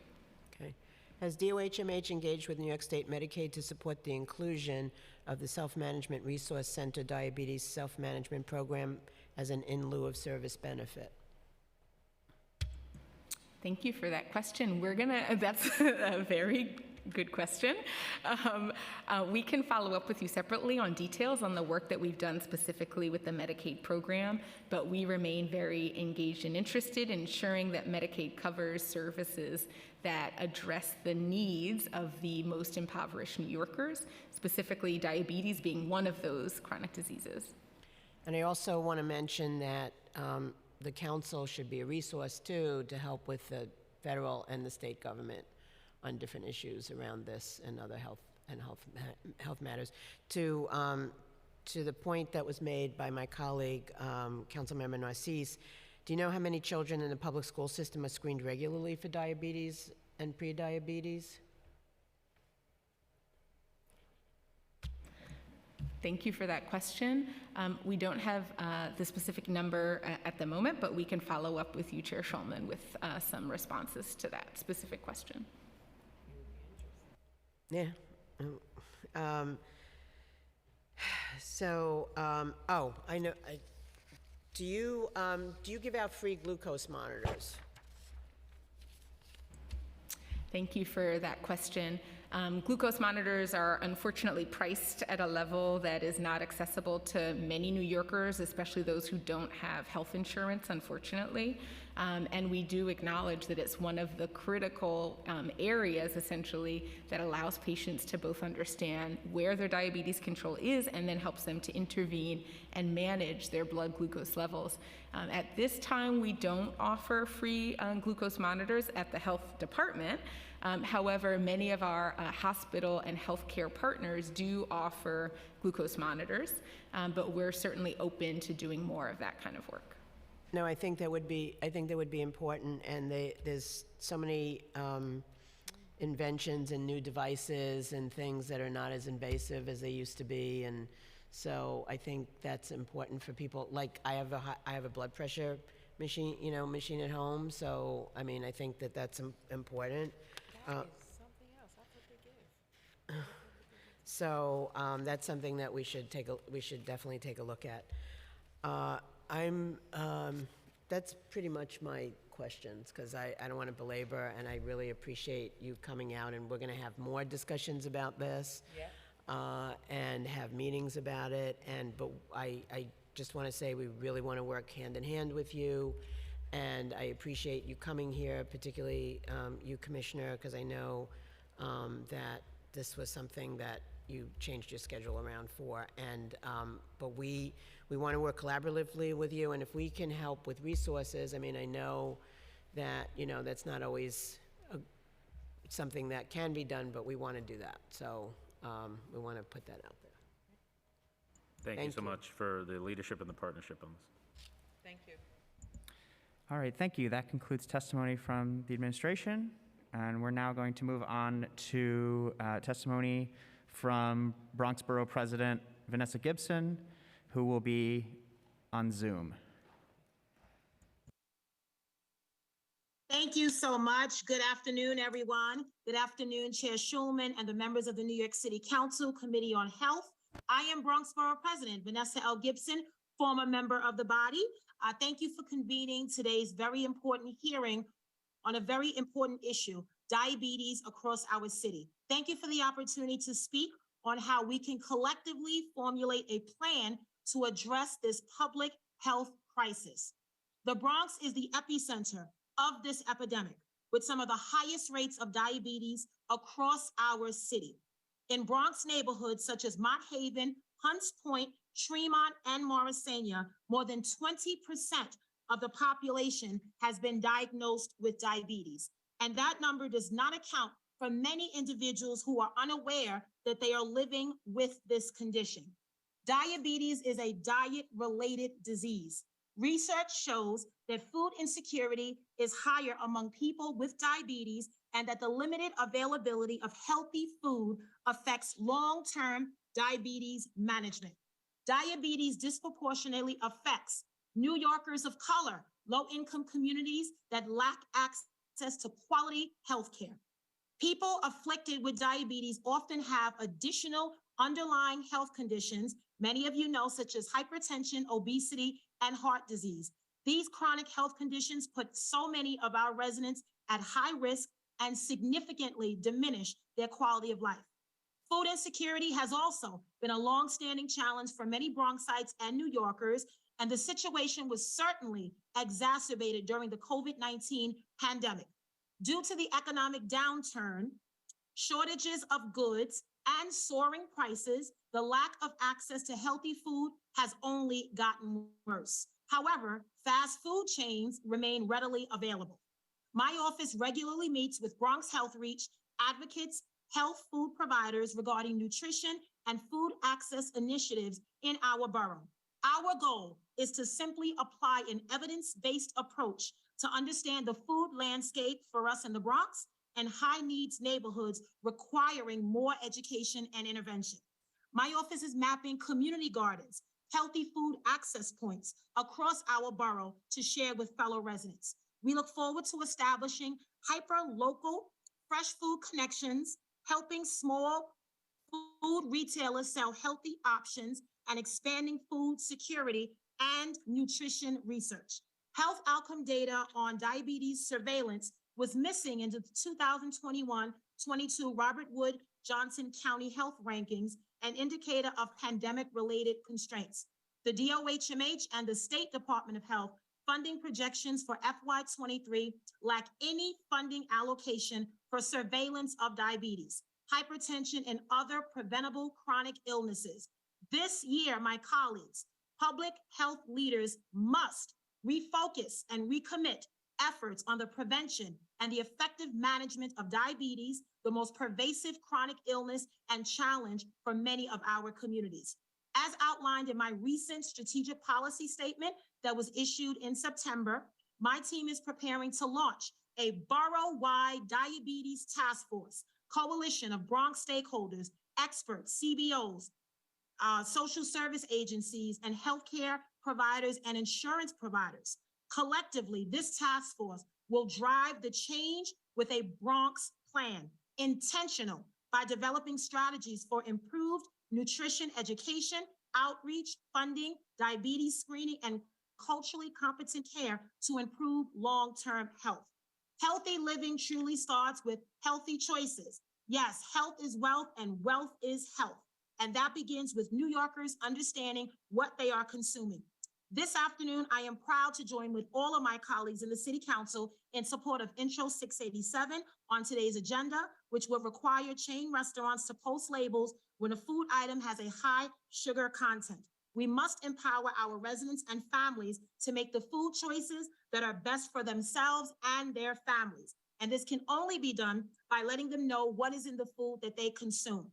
Bronx residents, New Yorkers, would benefit from more telehealth service options. This is why I also support Intro 675, which will require DOHMH to create a telemedicine accessibility plan. Additionally, I also support the creation of a citywide diabetes reduction plan that will help spotlight many neighborhoods with high-risk populations. I want to thank the City Council, Speaker Adrian Adams, our Health Chair Lynn Schulman, and all the members of the Health Committee and the City Council for prioritizing this health crisis that plagues our communities. Diabetes is absolutely a preventable illness, and only by working together with advocates, trusted partners, many of our credible messengers on the ground, school-based health clinics, FQHCs, can we together improve health outcomes and end this epidemic. The Bronx is number 62 out of all the 62 counties in the state of New York, and we are turning those statistics into success stories. We are not going to accept these health disparities and being underserved, shortchanged, and ignores communities. And I know that I have the support of the City Council, of this great body and this committee, and so many of our advocates like Chris Norwood that do this work every single day. Thank you so much for the opportunity to testify, and I look forward to working with you to see this legislation passed and codified in local law. Thank you so much, Madam Chair. So, Borough President Gibson, thank you so much for your testimony. I would love to have you work with me as I put together a citywide plan because the Bronx is really important. And so that's amazing, and I appreciate it. So we'll be in touch with you about working on that. Okay, thanks. Absolutely. Thank you so much, Madam Chair. We'll get it done. All right, our thanks to the Borough President. We will now turn to public testimony. Sure. Okay, first we're going to do a 5-minute break. Thank you.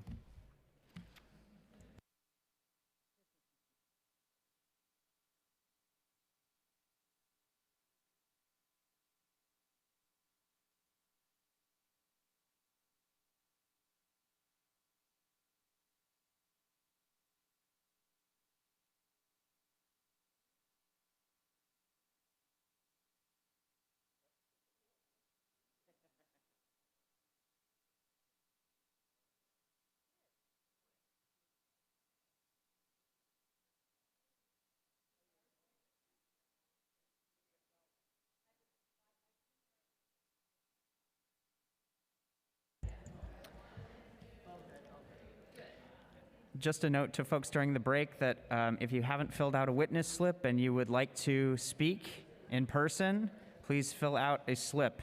Thank you.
Okay, ladies and gentlemen, please return to your seats. We will be resuming momentarily. Once again, please return to your seats. We'll be starting again shortly. Thank you.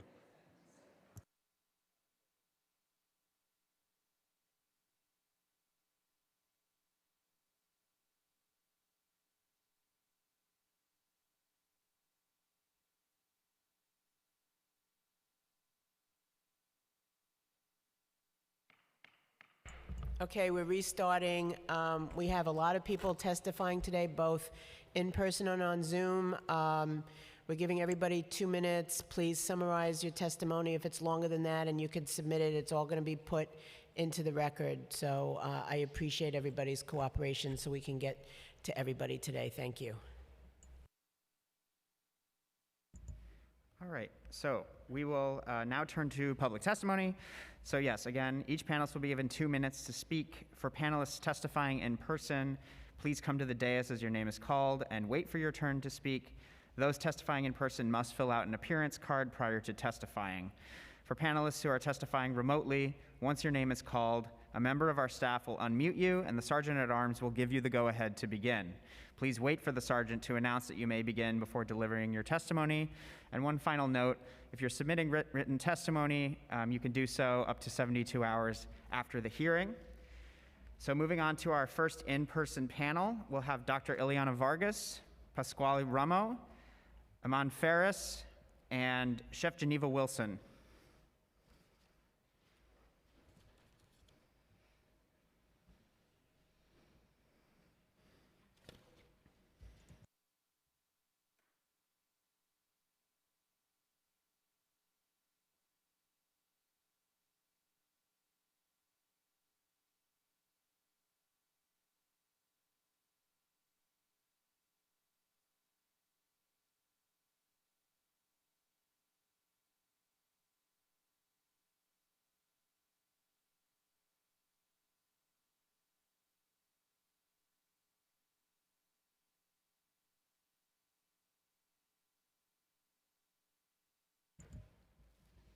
Dr. Vargas, you may proceed. Anything here? Hello, my name is Ileana Vargas, and I'm an associate professor of pediatrics at the Children's Hospital of New York Presbyterian at Columbia University up in Washington Heights. I specialize in pediatric endocrinology. I'm basically a diabetologist. When I started my career 30 years ago, I thought I was going to spend the bulk of my time taking care of children with autoimmune type 1 diabetes that we used to call juvenile onset diabetes. But in the early 2000s, as a young attending, paralleling the rising rates of weight gain, we started seeing children and adolescents, especially those with severe obesity and individuals of color with type 2 diabetes that we used to call adult onset diabetes. So for the past 25 years, I've been working in our community, specifically in Washington Heights, focusing on the clinical care of pediatric patients with diabetes, and my main goal has been to really try to prevent type 2 diabetes in children. The rate of type 2 diabetes in children should be 0. We just talked about that we should be screening in individuals of 35 and older. I'm not an alarmist, but I am witnessing what I'm witnessing the past several years is quite concerning. The rates of children developing type 2 diabetes has more than doubled. We are seeing approximately 1 to 3 new onsets of children with type 2 diabetes, not type 1. And I was on call this weekend, and I had a new onset 10-year-old boy, a new onset 15-year-old girl who has cardiomyopathy, who has elevated liver enzymes, fatty liver disease that nobody's really talked about. And this is all due to developing type 2 diabetes. Metformin that you discussed comes in a liquid form now, 500 milligrams in 5 cc's, and it's FDA approved in children greater than 10. This new Sweet Tooth Act is going to help us understand that this is how much sugar is in a can of soda. And our children should be exposed to, or the parents of our children should be exposed to that so they don't give this to their children on a daily basis. Thank you for your time, and I'm sorry I went over. Thank you. Hello, Thank you for the opportunity to testify at today's hearing. I'm Dr. Pasquale Rumo. I'm an associate professor in the Department of Population Health at NYU Grossman School of Medicine. I conduct research that informs healthy eating policies, including nutrition labeling. So I'd like to share some research relevant to the legislation, including a study I completed just this week. And so to start, research shows that sugary drinks are high in added sugar, and their consumption is linked with diabetes, like others have said today. They represent the largest source of added sugars in the American diet, like others also have said today, but they're only one of many products that contribute to added sugar consumption. And so indeed, 1 in 3 US youths consume more than 15% of their calories from added sugars, with higher intake among youth of color, and that 30% of adults consume more of their, also 15% of their daily calories from added sugars, with highest intake among those with lower education and among those from lower income households. So I think it's important to consider policy approaches to the consumption of all foods high in added sugars, not just sugary drinks. And so a number of studies have evaluated warnings, including some that I've participated in, on unhealthy foods and beverages, and they provide really strong causal evidence that these work, and they lead to reductions in these labeled products, including sugary drinks. In Chile, for example, they have front-of-package warning labels on products high in sugar and other nutrients, and it showed that it led to between 25 to 35% reductions in those in calories and sugar. And none of them are limited to prepackaged food items, for example, and so one would expect their impact would be limited if it were limited to those prepackaged food items. And so to speak to this, I recently conducted a study where I got receipt data from New Yorkers who went in restaurants that would be eligible for this added sugar warning label. And we focused only on sugary drinks because those are the only products for which we know have added sugars, because these restaurants are not currently enforced to do this. And we found that 77% of adults bought a fountain beverage, and about 55% of those products would be eligible for this warning label. And so the original version of the label would miss 100% of those purchases if we just focused on those. So there's more I could say about that, but for all these reasons, I urge the committee to advance this legislation to include foods more than just prepackaged food items. Thank you. Hello, good morning. My name is Iman, and I'm the Director of Advocacy at the CUNY Urban Food Policy Institute. We are a research and action-based center in Harlem, and our work focuses primarily on providing evidence to help inform local policies that promote a healthy and just food system in New York City. We appreciate the opportunity to testify today to the City Council in support of the Sweet Truth Act, which will help expand Local Law 33 to require chain restaurants to post high warning sugar labels not only on just prepackaged food and beverages, but on all menu items that surpass the recommended daily amount of added sugar, which also includes the fountain drinks like the colleague over here mentioned, and then also any food prepared in-house. Studies have shown consistently that consumers regularly underestimate the nutritional value in restaurant meals where the actual fat or calorie content was up to 2 times greater than what consumers expected. So this bill is really significant for New Yorkers because they deserve transparency around the products that they're consuming and purchasing in order to make informed choices for themselves and their families. Not only will this expansion give people the power of knowledge, but it also may encourage restaurants to also reduce the amount of added sugar in their menu items because transparency is required. There's no question about the added sugar's direct effects on raising the risk of diabetes and being a primary driver for obesity. And like many of our colleagues today have mentioned, the rate of obesity has gone high. More than half of the adults in New York City are overweight, a third of children are overweight or obese, and the rates of diabetes, especially in Black and brown communities, are as high as 16 to 20%, as the borough president mentioned earlier. COVID-19 also has shed a harsh light on the dangers of diet-related diseases, many of which are linked directly to excessive consumption of added sugars, and during the first wave of the pandemic, New York City saw a 356% increase in diabetes-related deaths, which is really, really unfortunate. Labeling requirements for chain restaurants are not a new phenomenon. As we've mentioned today, the calorie labeling rule has been in effect for over a decade. The sodium warning has also passed in 2015, so these are precedents for the current version of the Sweet Truth Bill. And just as public health professionals, researchers, and city leaders, it is our job to continue making the healthy choice, the easy choice, and adding a warning label allows consumers to make an informed decision based on the calorie content, sodium content, and also now sugar content as well. Thank you. Thank you. Good morning. Thank you for having me. My name is Chef Geneva Wilson. For me, this all started one day when we got up for work. Everybody was, in a happy mood. We went, had fun. All of a sudden, one of our patients that we normally would have wasn't there anymore, and he was a really, really nice person. I asked what happened to him. They just reluctantly said, "Oh, he's dead." I was like, "He's what?" And he was like, "He's dead." I was devastated. I was a PCA, which is a patient care associate. I then transferred into going to chef school and working on prevention because he died from diabetes. He died from something that could have been cured, something that could have been assisted, something. He just came in and all they did was he was out of there as quick as he came in. Get a prescription and go. There was no prevention. There was no counseling. There was no anything. And for years, I've dedicated my life, my business, and everything that I do in prevention. So from there, I, of course, left nursing, and now I'm a chef. So what I do is I prevent. I sit in shelters where people don't have access to things, so they don't know how to get these items. I go to schools, I go to clinics, I go everywhere that I can, and I support the bills that definitely will keep this in the mind of the individual when they go to these places. Hey, this is not good for me. Hey, this is gonna make me think. This is gonna make me pull back.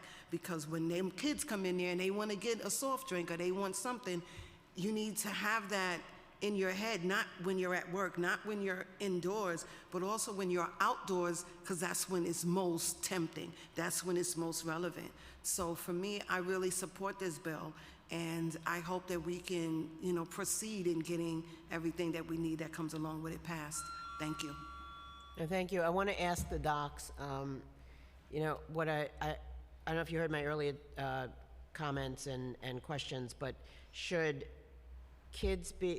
people just routinely be tested for prediabetes? Your sense of it.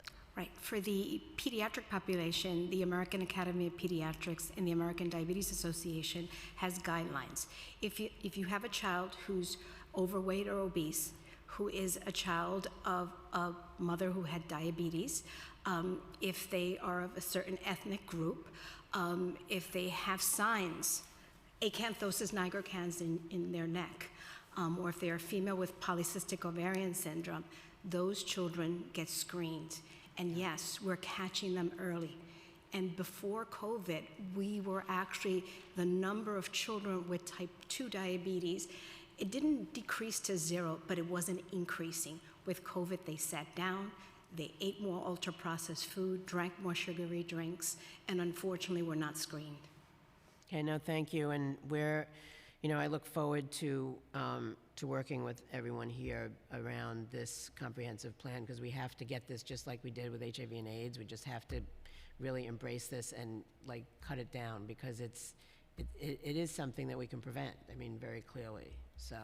May I say something else? I'm also working with the pediatric residents and teaching them how to ask their patients about what they consume.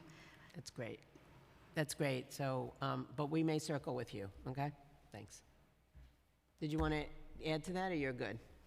You're good. Thank you very much. This was very important. We really appreciate it. Thank you to this panel.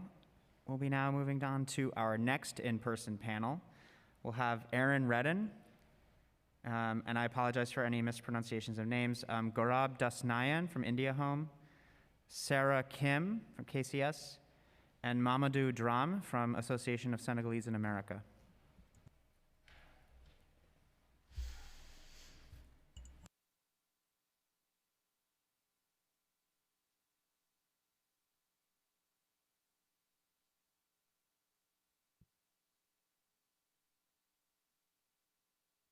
You can proceed. Hi, good afternoon. My name is Erin Redden, and I'm a regional manager at Emblem Health Neighborhood Care, overseeing our Duane Street and Brooklyn Heights locations. We have submitted a written testimony for consideration, which I will provide a high-level overview of today. On behalf of Emblem Health, I would like to thank Chair Schulman and the members of the Committee on Health for holding this hearing and providing the opportunity to speak on the growing diabetes epidemic, which, as we all know, is disproportionately impacting Black, Latino, and Asian New Yorkers and low-income communities. The Emblem Health family of companies provides insurance plans, primary and specialty care, and wellness solutions. We operate 13 neighborhood care locations where we provide free in-person and virtual support, health and wellness programming, and access to community resources. Many of our sites are also co-located with our partner medical practice, Advantage Care Physicians, or ACPNY, which provides primary and specialty care at over 30 offices in New York. Emblem Health strongly supports the package of introductions under consideration today, and we were also honored to be joined by Chair Schulman at our recent educational webinar on managing and preventing diabetes. At ACPNY and Neighborhood Care, we serve many of the individuals and communities who are at heightened risk for diabetes, and our staff represent and reflect the communities they serve, providing culturally and linguistically competent care. At Neighborhood Care, we provide nutrition classes such as Plant-Based Eating 101, fitness and wellness classes such as Tai Chi and meditation, and connection to healthy food.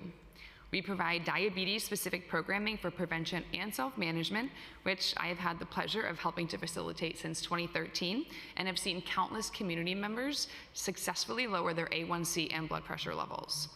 In addition to addressing diabetes in the community, as a health plan, we address it for members through comprehensive care management and our quality improvement programs. In 2023, Emblem Health will be introducing a provider equity incentive for diabetes A1C control to incentivize a reduction in racial disparities for Black members. Further, our accredited A1C program for diabetes helps members with type 1, type 2, and gestational diabetes to manage their condition. We all know that combating this epidemic requires a coordinated effort among public and private stakeholders to ensure all communities, especially the most vulnerable, have access to education, screenings, treatment, and support.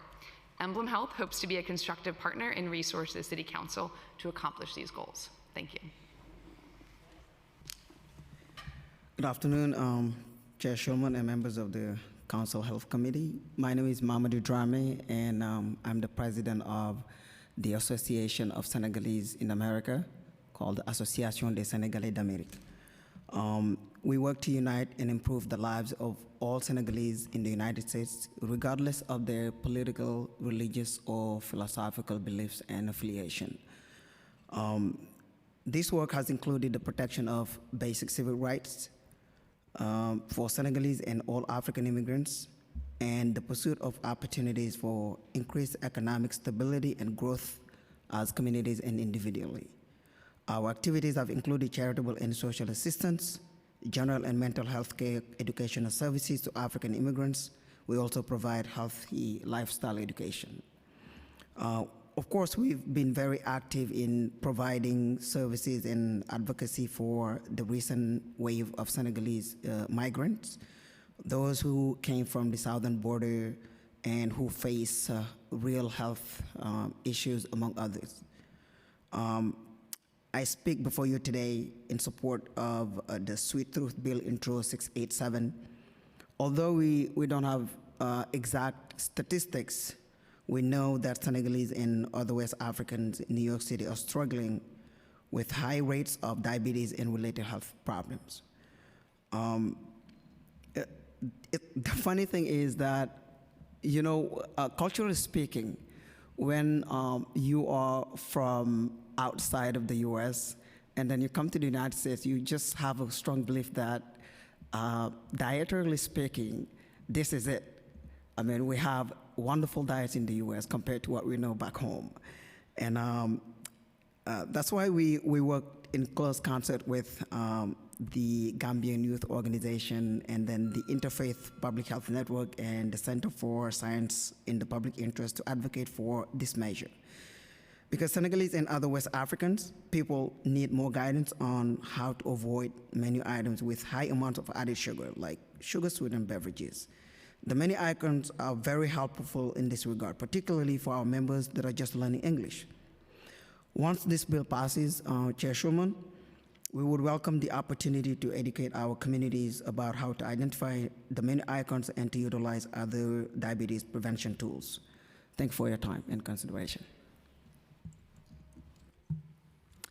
Hi, good afternoon. My name is Sarah Kim, the Program Director for the Public Health and Research Center at Korean Community Services, representing Queens communities. Thank you, Chairperson Schulman and the Health Committee for this opportunity to speak about the impact that the Sweet Truth Act will have on improving health within our communities. Since 2017, I have been serving as a lifestyle coach, delivering the CDC-developed national diabetes prevention programs. I work with immigrants with pre-diabetes to encourage them to make healthy dietary choices and raise healthy literacy. Through my experiences with the past workshops over past 6 years, I found that most of the class participants were unable to understand the simple nutritional labels on food and drinks. Part of the problem lies in their limited English proficiency and lack of nutritional knowledge. But the cultural components also play a role, as many Koreans view carbonated drinks as a digestion aid. After heavy meals, many Koreans others would drink soda to relieve their digestion, which promotes unnecessary overconsumption of artificial sugar. Thank you, council members, for passing the Sweet Truth Act last year, but I also urged the council to extend intro number 687, the Sweet Truth Act, to cover all fountain drinks sold in chain restaurants. Moreover, I hope that more work can be done to add images or icons to nutrition labels to help more New Yorkers understand the nutritional information to make better informed health decisions to promote healthy lifestyles and reduce health-related problems in New York City. Thank you. Good afternoon, everybody. Thanks for allowing us to testify. This is Gaurav Das Noyan. I'm a program manager and health educator from India Home. And India Home is a non-profit organization founded by healthcare professionals dedicated to serving South Asian older adults in New York. And India Home leads the city's largest and most secular senior center programs aimed at empowering and improving the quality of life of diverse South Asian and Indo-Caribbean immigrant seniors residing across Queens and beyond.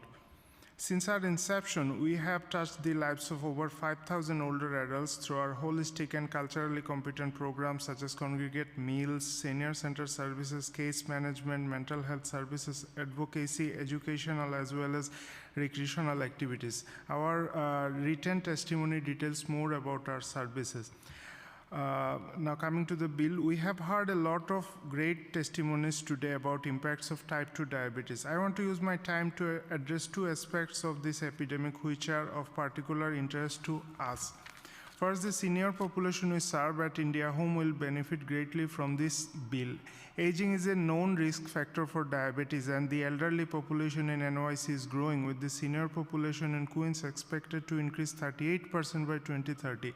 According to the projections of New York Health Foundation. Since many seniors are on fixed incomes and some have impaired cognitive processing abilities, we need to give them tools to help them navigate their food environments. Specifically addressing nutrients of concern like added sugar. Nutrient warning icons are an accessible and widely supported tool that helps individuals identify foods with excessive amounts of added sugar and provide a pictorial element that makes them accessible to low literacy and non-English speaking consumers, ultimately providing more equitable access to information. This bill will meet the needs of our seniors, many of whom are not fluent in English.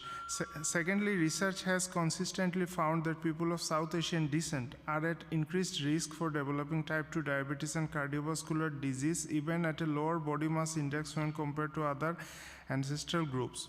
We have regularly testified in front of the Committee on Health, and we have been on the forefront of advocating for regulations favoring the health and well-being of seniors.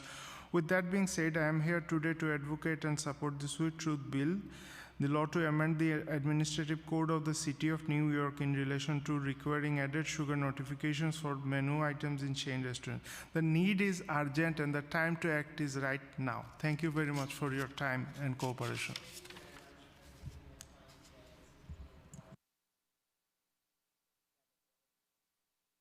Together all of the testimony today and put it into a package so we can figure out the next steps. But thank you so much. Thank you to this panel. We'll be moving on to our next in-person panel. We'll have Kelly Moltzen, Wally Ulla, Lillian Kuo, and Edwin Chinnery.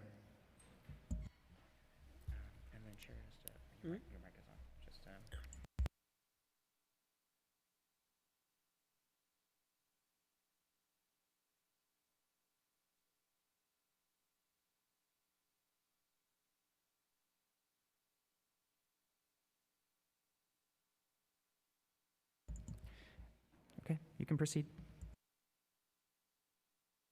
Turn your mic on. YouTube. Thank you, Chair Shulman and members of the Council Committee on Health. My name is Kelly Moltzen, and I am here in my role as a founding co-convener of the Interfaith Public Health Network, or IPHN. IPHN works at the intersection of faith and public health, believing that our faith traditions at their best can inform, inspire, and motivate people of faith toward effective public health policy and practice. I have also worked to improve health equity in the Bronx for the past 13 years with Bronx Health Reach, especially through efforts to increase access to healthy foods and ensure that consumers can make informed food and beverage choices. As a registered dietitian, I am aware of what foods and beverages a healthy diet consists of. As a public health professional and Professor Secular Franciscan, I am aware of why it is important for public health policy to ensure the healthy choice can be the easy choice for consumers to make. We at IPHN have been proud to help coordinate the community advocacy response for the Sweet Truth campaign with our colleagues at Center for Science and the Public Interest. As you've heard today, this is an issue of deep concern across faith-based and other community organizations across the 5 boroughs. It's clear that we are beyond the point where the issue of added sugars in the diets of New Yorkers can be minimized or trivialized. As we know, high amounts of added sugars are not only a major driver of type 2 diabetes, cardiovascular disease, and other diseases such as non-alcoholic fatty liver disease, and that this is also a matter of equity and justice, since these diseases and conditions disproportionately impact our underserved and overburdened communities. That calls for a robust and coordinated response from all levels of government, as well as our faith partners and other stakeholders, to make progress on achieving our goals set forward in New York City's 10-year food policy plan, Food Forward New York City. These include evaluating options to limit exposure to unhealthy food and food marketing, partnering with the non-governmental sector to maximize community participation in food policy decision-making, and partnering with the private and civic sectors on food education campaigns around sustainability and nutrition. I hope you would agree with me that passing intro number 687 would be making strides towards achieving the city's ambitious food policy goals. Toward that end, we call on the council to honor the community will and pass this legislation. Thank you for your time and consideration of this important request.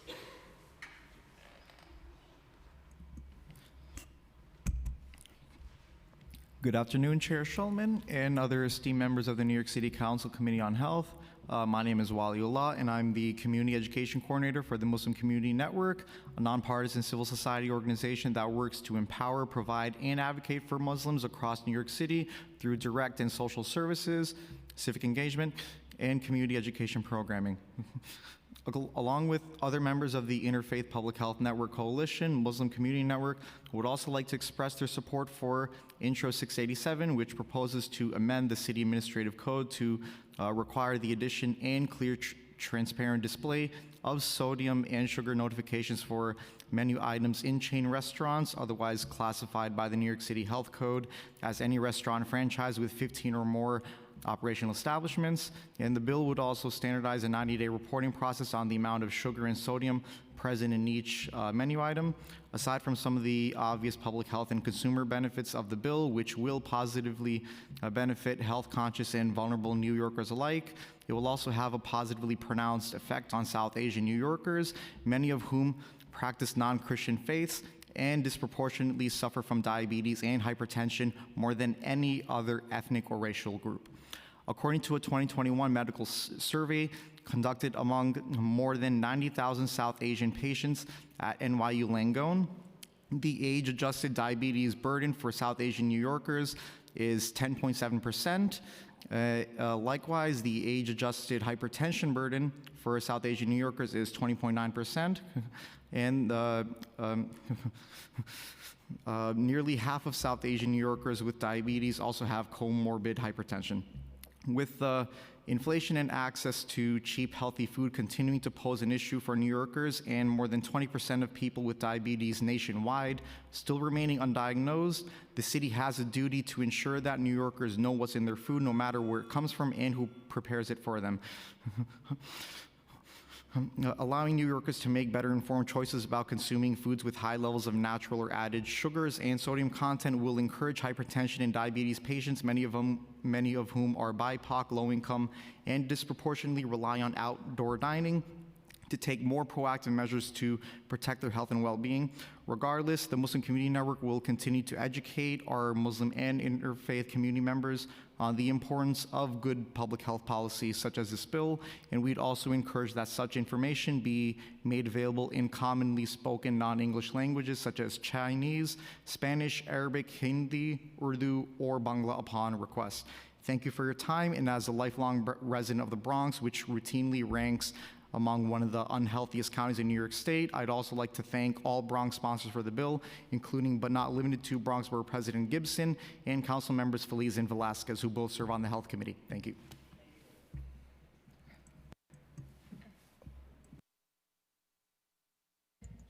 Please turn your microphone on. Okay. Can you hear me? Yeah. Good afternoon, Chair Sherman and healthy committee members. Thank you so much for the opportunity to speak today. My name is Lilian Kuo.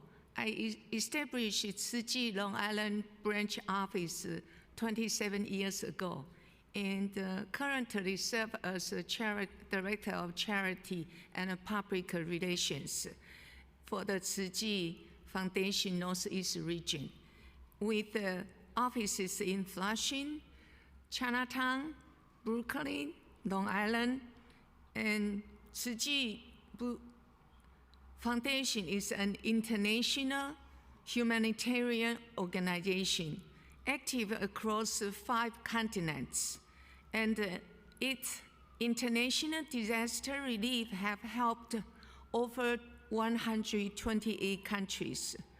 Our mission is charity, medicine, education, and a humanitarian culture, including food pantry, soup kitchen, clothes drive, and direct financial assistance, build homes for the disaster area, delivery free medical and dental care, facilitating one of the world's largest bone marrow registry, and promoting environmental protection for over 33 years.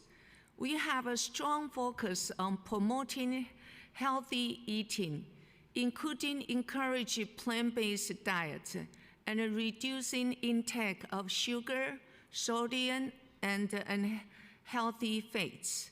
In fact, one of our signature programs is 21-day challenge, where we encourage participants to eat healthy plant-based food, avoid sugar beverage, drink plenty of water, eat food with low salt, low sugar, low oil.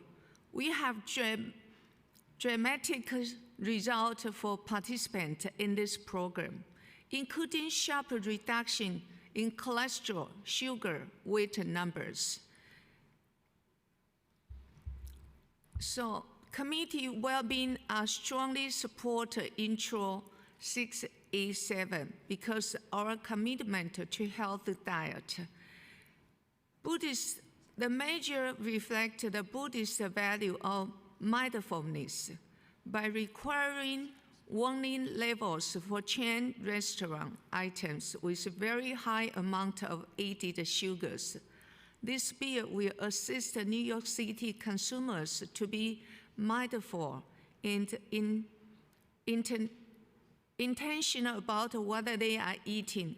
For these reasons, we urge the committee to approve this bill. Thank you for your time and attention today. We at Buddhist Tzu Chi Foundation looking forward to continue the conversation with the council, and thank you so much for speaking again. Thank you. Hi, my name is Ed Chinnery. I'm a priest serving at Church of the Ascension, an Episcopal parish in Lower Manhattan, where one of our major outreach efforts is a food pantry. Food Bank New York City, it's worth mentioning, does not allow for distribution of sugary drinks, and in fact, in the last 5 years, they have tripled our capacity for distribution of fresh produce. My housing is on the Lower East Side on Henry Street, where I recently inquired of the local deli manager why there was absolutely no zero sugar soft drinks available. He laughed out loud and said to me, this is the hood, bro. And he looked at me like I was from Mars. That really hit me. What hit me most was that his response was just so automatic. And I still struggle with that, the automatic social injustice of it, the harm being automatically done to the people that I live among. And that's why I'm here. That, and because of the leadership of my denomination, the Episcopal Church in the U.S., through their Building Beloved Community initiative, a program that comprehensively organizes powerful positive action in response to systemic injustices, especially as concerns race and economics, inextricably linked as they are. Chief among the issues we focus on are pernicious health disparities, such as the pervasive culture of ill health that the Sweet Truth Bill seeks to address. And it's why we strive to work side by side with secular community-based organizations to both identify and interrupt the historically unnoticed harm that has simply been accepted as a fact of life for far too long. This, we feel, is what accountability looks like. This is partnership for healthy communities. We are so glad to have heard all the testimony that we've heard today. Clearly, there are partnerships that are built already. We hope that passage of this bill will just simply add to that and strengthen to it. I thank you so much for your time and attention today.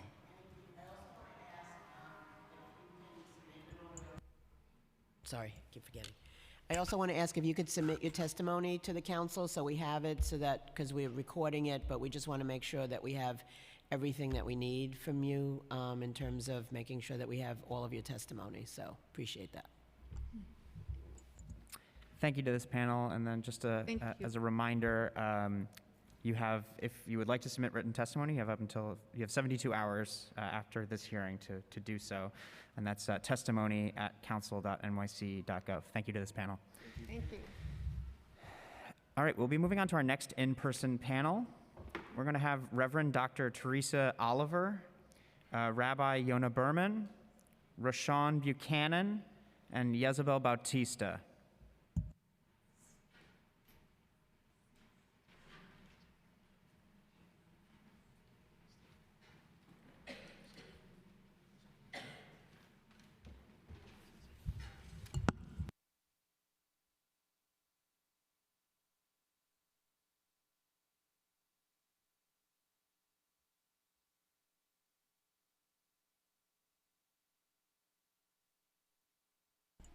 You can proceed when you're ready. Thank you.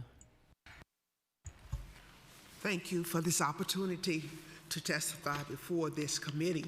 I am Reverend Dr. Teresa G. Oliver, and I'm speaking today not only as a retired pastor and faith leader for 21 years, but also as a New Yorker from the Bronx battling pre-diabetes.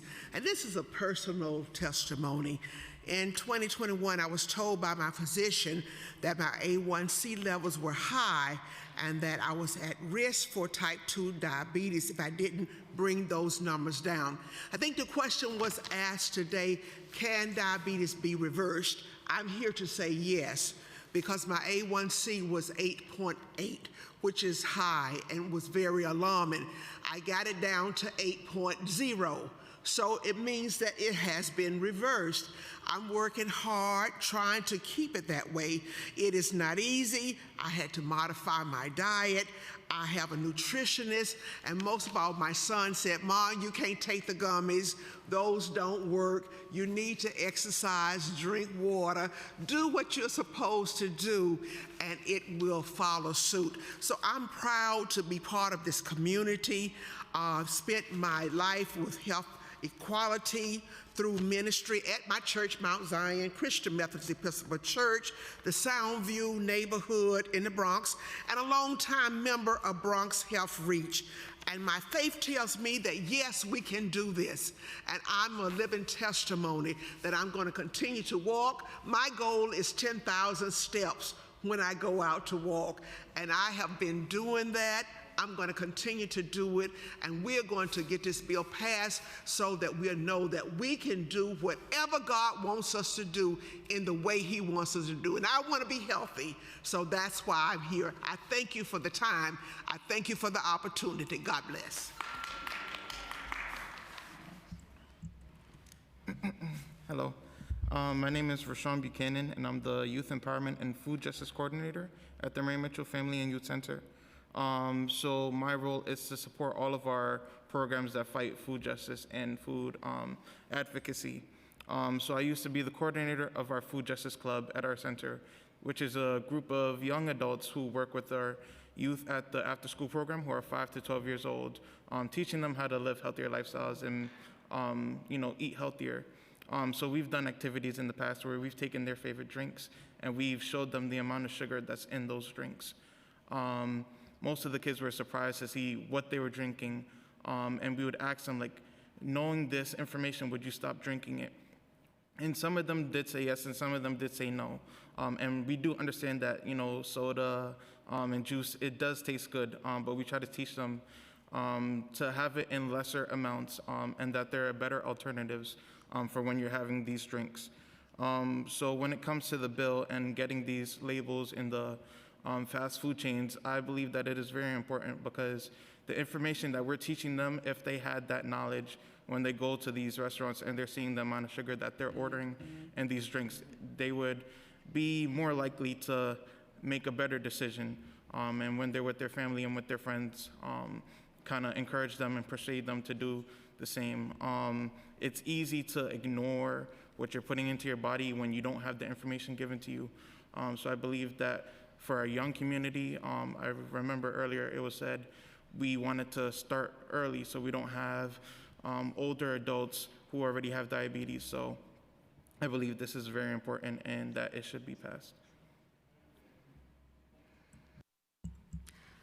Thank you, Chair Schulman. Good afternoon, everyone. My name is Rabbi Yonah Berman. I live in the Bronx, where I serve as Dean of Rabbinic Initiatives at YCT Rabbinical School in Riverdale. I thank Bronx Borough President Gibson and my council member Eric Dinowitz for their support of Bill 687 and for their advocacy for so many causes that affect our district and the city of New York. I'm here as a supporter of the Interfaith Public Health Network and the good work it does for our community, and as the spouse of a pediatrician who works hard and advocates every day for the health and well-being of vulnerable members of our society. I'm here in support of the Sweet Truth Bill 687 as both an Orthodox rabbi and as an educator.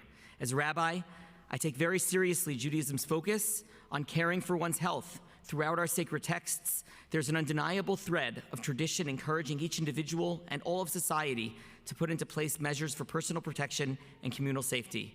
This bill helps our city and its residents to take steps in that direction by increasing public health, focusing on products that are ultimately particularly harmful to individuals and to the communities that they comprise. I'm also someone who deeply values education. My grandmother, an assistant principal in the New York City public school system in Bedford-Stuyvesant, Brooklyn, some 50 years ago, dedicated her career to bringing learning and knowledge to her students. She imparted in our family the value of education, which brings people varied opportunities for growth, for bettering quality of life, and for allowing people to be in a position to make healthy dietary choices. I too am an educator and have seen the impact that learning has on the choices that people make. This bill, at its core, is an opportunity to educate those who may not be aware of the content of the foods they are consuming, allowing them to better understand those choices, as we have heard, and to better appreciate the ramification that those choices have on the health of themselves and of their loved ones. To paraphrase Rabbi Aaron Lichtenstein, we're given the task of trying to change the historical scene within which we find ourselves.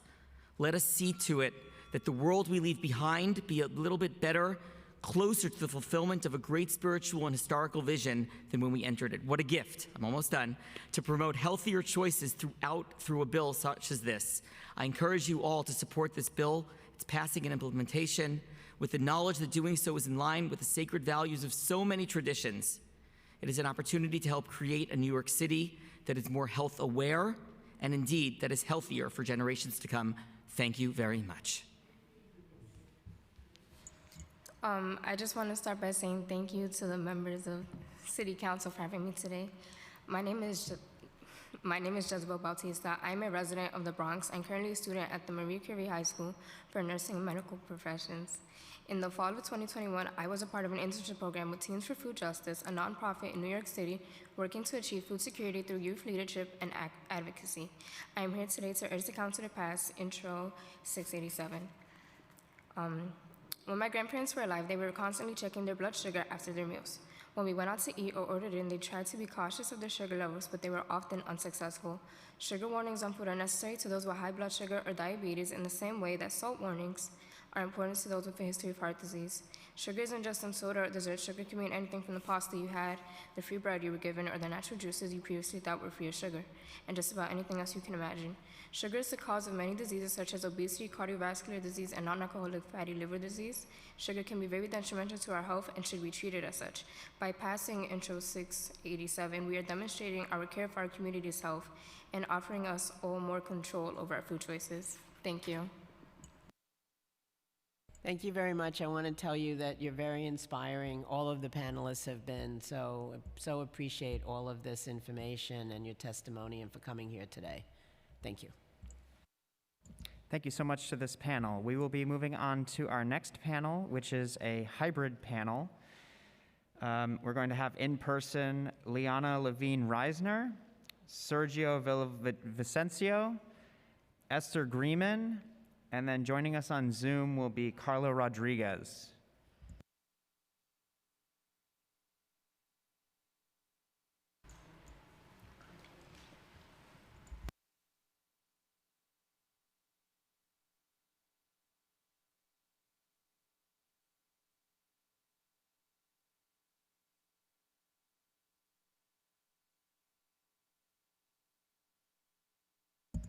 We will start with our in-person folks, and then we will move on to Carla.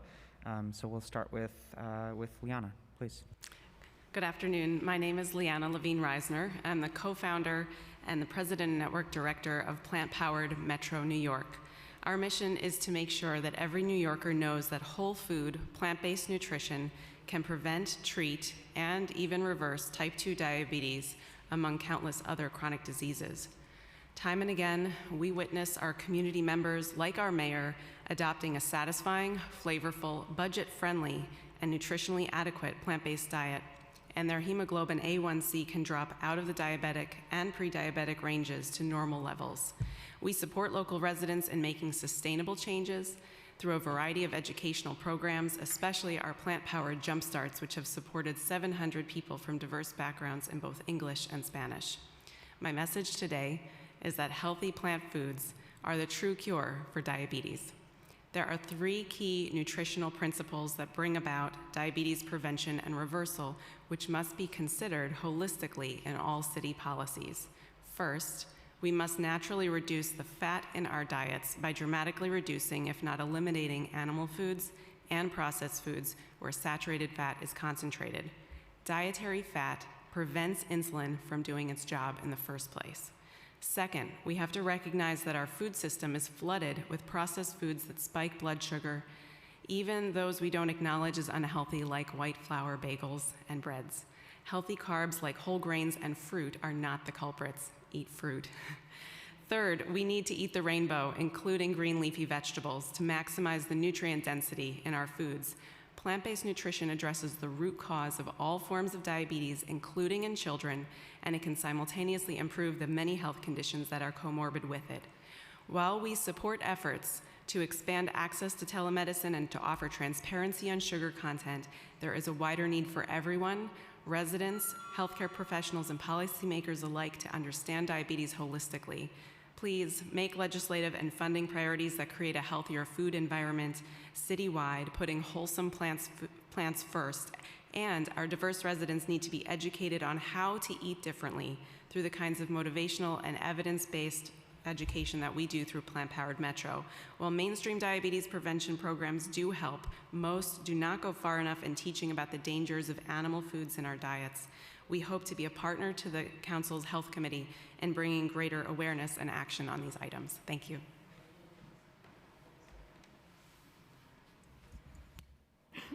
Good afternoon.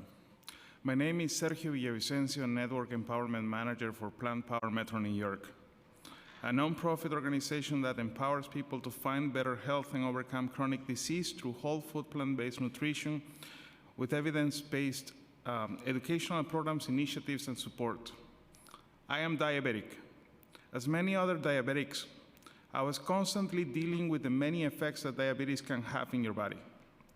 Tingling extremities, sleep apnea, hearing issues, nerve pain, balanitis, among others. As a retired chef, cooking is my passion. My diabetes affected my ability to cook. Standing up for longer periods of time in my kitchen usually ended up with terrible nerve pain shooting on my right leg and me having to sit down in frustration. Diabetes was affecting my health, my passions, and also the quality of my life. I also had recurring balanitis, which affected my intimate life. It affected my self-esteem and my quality of life. As many other diabetics, I had learned to live with this. I had accepted the effects of diabetes mellitus type 2 in my body to the point in which they were normal for me. And they were no longer an issue, but part of me. I learned about whole foods plant-based nutrition through my wife. After dealing for almost 2 years with chronic exhaustion, neuropathies, inflammation, mental fogginess, and memory issues, following a COVID infection with symptoms that simply did not go away, my wife joined one of the Plant Powered Metro New York's whole foods plant-based nutrition programs and changed her diet completely. She eliminated oil and sugar, reduced salt by 90%, and stopped relying on processed foods and ingredients. I'm sorry, I need to go. Living in the same household, I eventually was following the same diet by default. A few weeks into the changes, her health took a U-turn and improved in astonishing ways. As a result, I became interested in this organization and I joined the same program that she did. Currently, I no longer experience tingling in my extremities, neuropathies, sleep apnea. My hearing is perfect. I can stand for hours without any pain, and my recurring balanitis has never come back. After a few weeks since I adopted the whole foods plant-based nutrition diet, my A1C dropped by 3 points. I was so grateful that I even applied for a job in this organization. So I can help these benefits reach more members.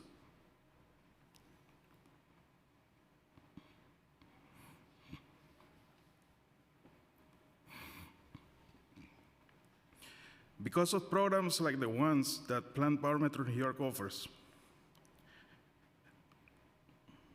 I have learned to understand how some things work. Sometimes we hear these things, this is how you work, you eat sugar, you get sick, there is no cure, and that's about it.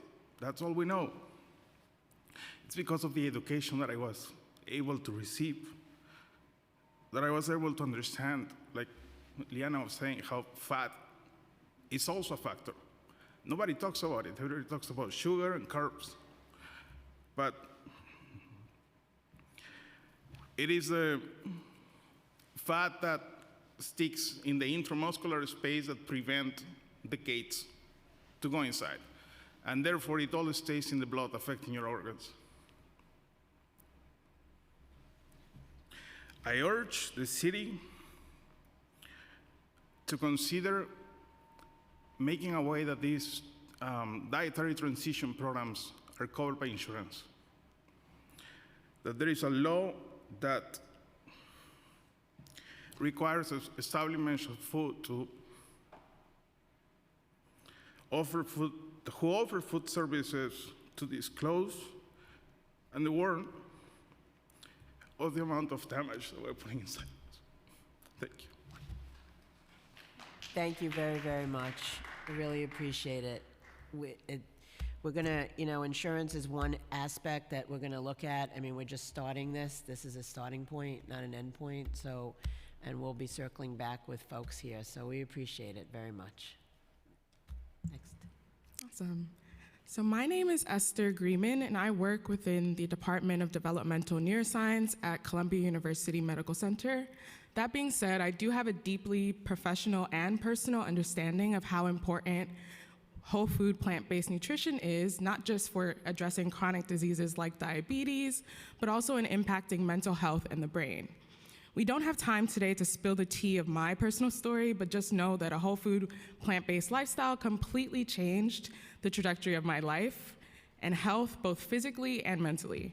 It's been very rewarding to volunteer my limited free time as an entrepreneur, a grad student, and a lab scientist to be a part of the local community-focused programs that Plant-Powered Metro New York offers. And it's widely known that underlying chronic lifestyle-related diseases like diabetes were the reason why the mortality rates in Black communities were so excessive during the height of the pandemic. So considering it's the first day of Black History Month, I think it's more than appropriate for the New York City Council to decide today to collaboratively address the root cause of this health crisis, which is access to a healthy lifestyle. The infamous World Health Organization acknowledges that a healthy diet and regular exercise are ways to prevent type 2 diabetes. But I urge the City Council to get even more specific about what that healthy diet looks like when setting goals around diabetes reduction. So coming from a heavily science background, I know that New York City partnering with organizations like Plant-Powered Metro New York that are evidence-based in their approach to reversing and reducing diabetes is a great place to start, because you won't have to reinvent the wheel, but instead you can focus on just amplifying the voices and scaling the efforts of the organizations that are already doing the work. As a New York City native, I know that our communities don't only need the education, but they also need access to these healthier lifestyle options all around.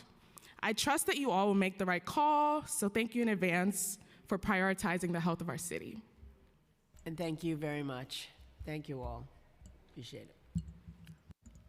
Carla Rodriguez.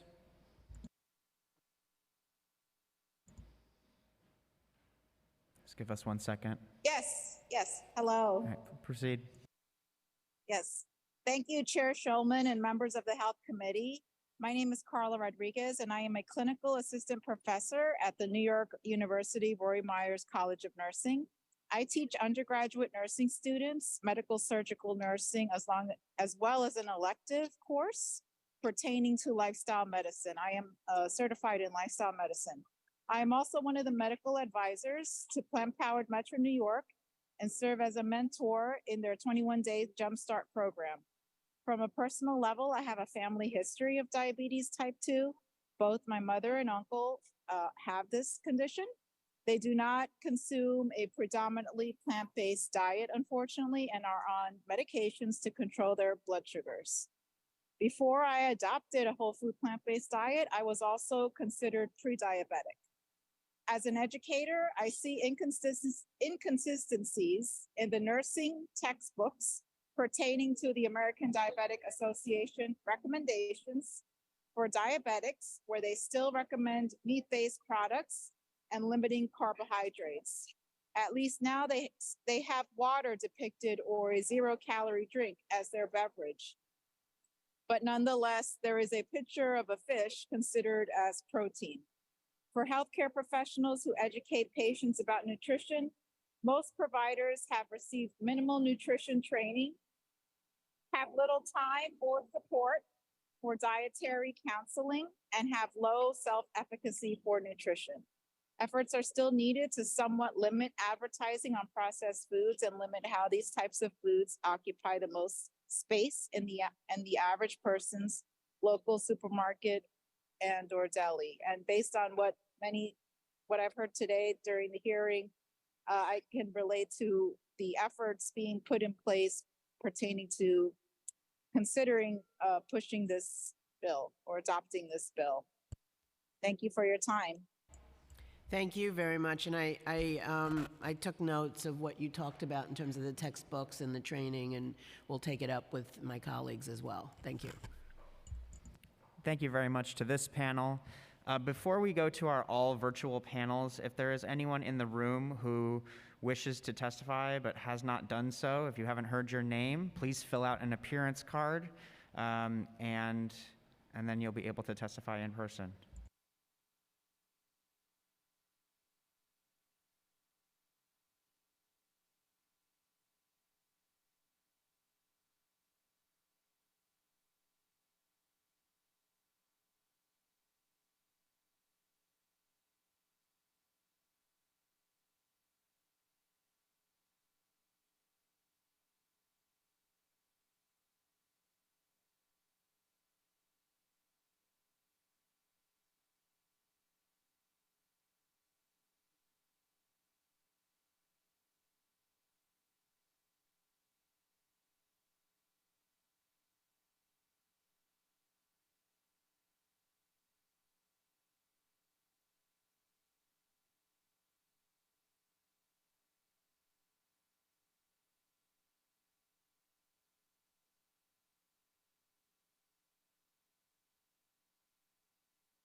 Thank you. At this time, I'm going to call Laura Serbu, Dr. Lily Rosenthal, Melanie Sens Traductora, Sister Martha Lopez. We'll start with them, please.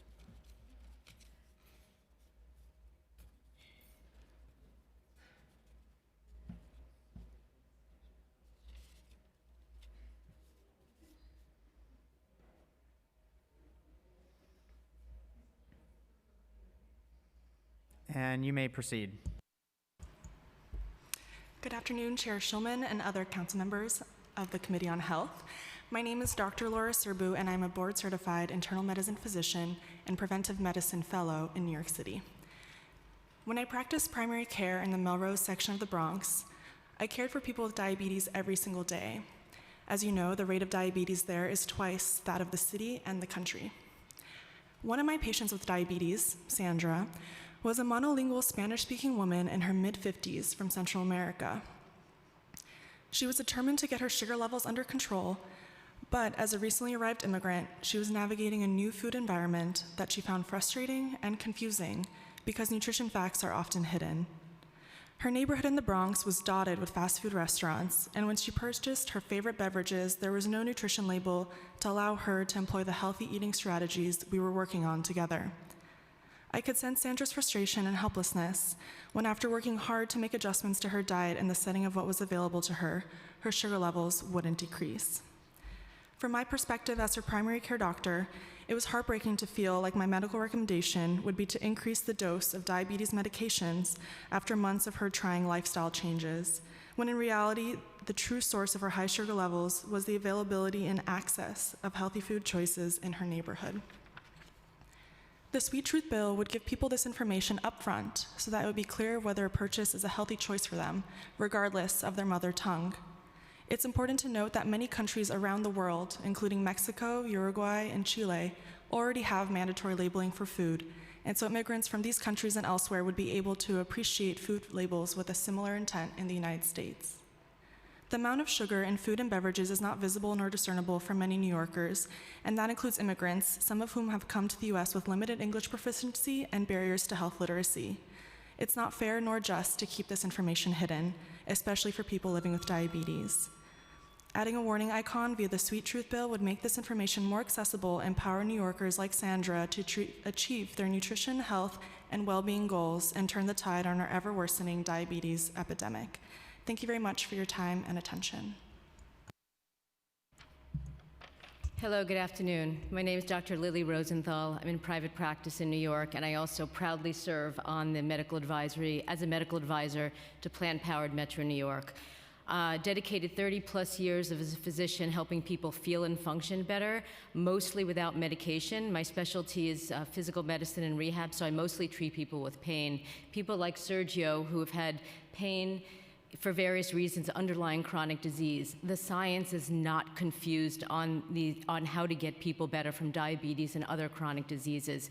It's lifestyle medicine, which sounds fancy, but it's really very basic. It's movement, it's food, it's sleep, it's stress management. We need to educate. We need to also get the messaging clear that this is possible and transfer from sick care system to a healthcare system and putting health in the hands of every individual, because there's no way around it. It's choice. We can talk about lab tests and screenings, all of those are important, but we need to shift the narrative and the conversation that is literally up to every person. It is work, it is necessary, and no doctor, even though I am a doctor, can do it for you. I literally write on a New York State prescription pad, fruit, vegetables, beans, nuts, whole grains, walk for an hour a day in nature, turn off your screen an hour before bed. These are the things that are going to transform our city and get people healthy in New York City. There's no secret to it. We are overloaded with doctors and hospitals. Yes, we need them on the back end, but an upstream approach, we can cure diabetes. It is criminal that 50% of kids are obese.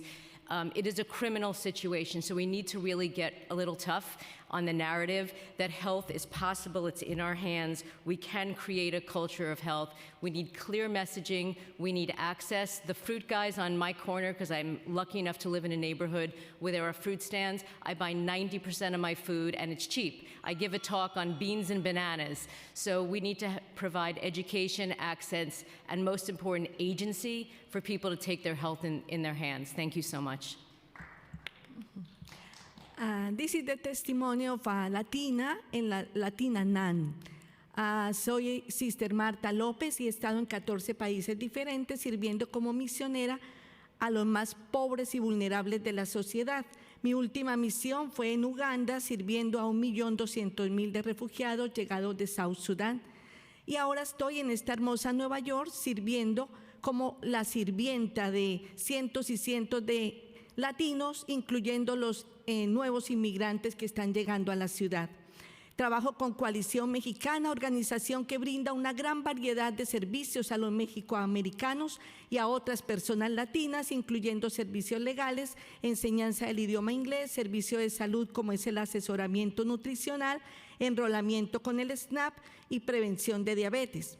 Como hemos escuchado hoy, la diabetes tipo 2 y las enfermedades crónicas relacionadas han tenido un impacto devastador en las comunidades latinas en las que servimos. Sabemos que cada cultura tiene su propia historia y sus propias tradiciones, algunas de las cuales incluyen hábitos dietéticos y otros hábitos de estilo de vida que los hacen más susceptibles a la prediabetes y a la diabetes. Los hispanos tenemos hasta el doble de riesgo de desarrollar complicaciones asociadas a la diabetes, como problemas renales, circulatorios y visuales. Estando cercana cada día a una considerable cantidad de latinos, puedo decir que necesitamos mejores hábitos alimenticios para enfermarnos menos. Pero la verdad es que comer saludable es muy costoso para nosotros. Aún así, necesitamos ser advertidos, necesitamos que nos den información sobre nutrición, necesitamos que nos eduquen a ser conscientes de lo que comemos y necesitamos que nos hablen la verdad. Esto requiere una acción decisiva, por lo que apoyamos totalmente la la prueba 687, el proyecto de ley Dulce Verdad. Este proyecto de ley nos ayudará a identificar alimentos y bebidas con niveles de azúcar altos añadidos. Estas advertencias serán especialmente útiles para nosotros, los miembros de la comunidad con bajo nivel de inglés. Cuidemos el regalo preciado de la vida, el regalo de la salud, el regalo del bienestar bien entendido. La vida es tan corta y tan hermosa que merece la pena vivirla de la mejor manera posible. Por eso queremos la dulce verdad. Humble, God bless us and God bless our health.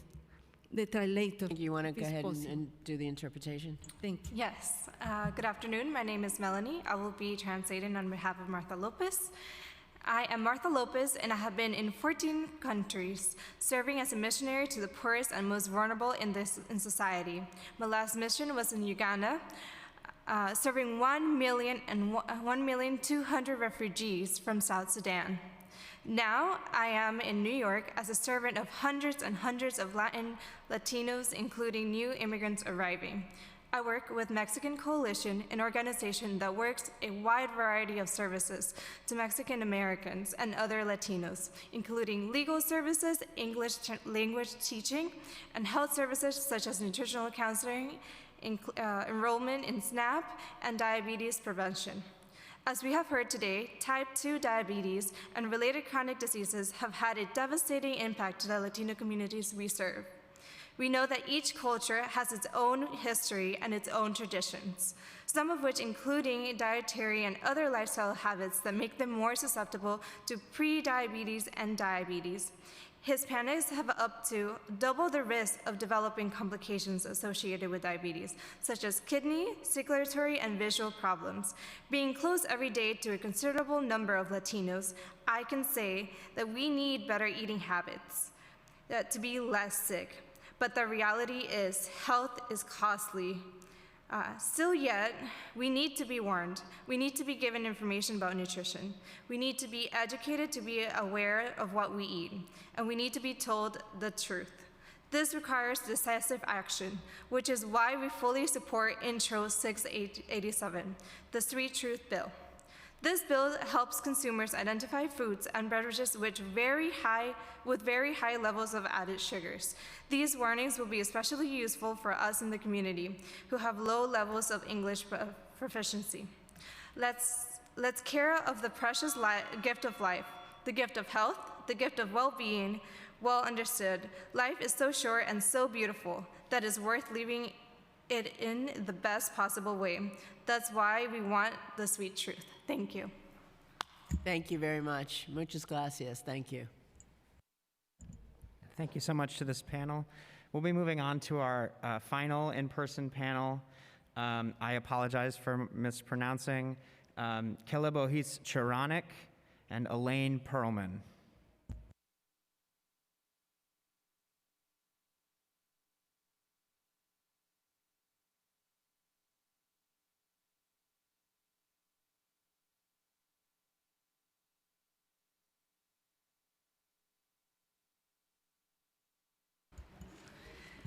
Hello, my name is Elaine Perlman.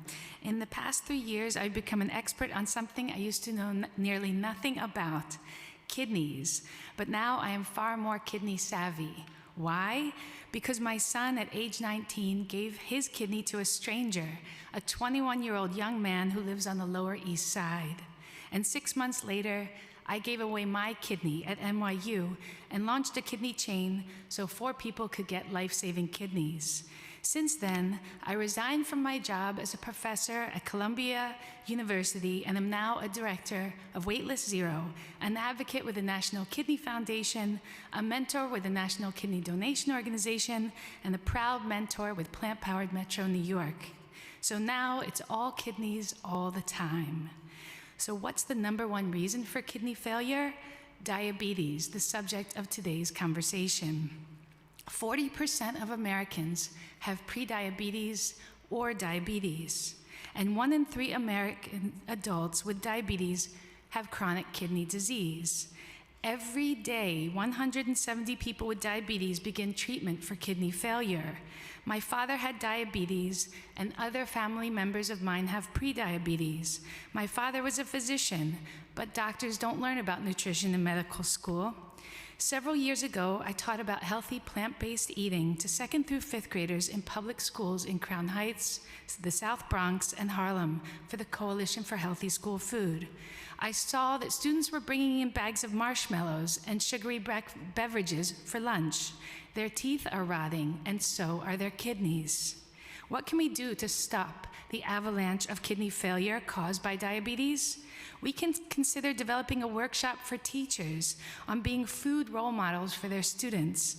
I was asked to make a video by the New York City School Food Office to encourage school cafeteria aides to help young people make healthier food choices, and I could help with this project.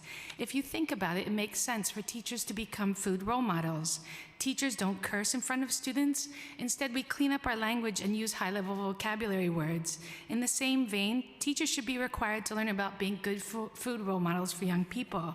We know how to solve the diabetes crisis by eating only plants and cutting way down on sugar, oil, and salt.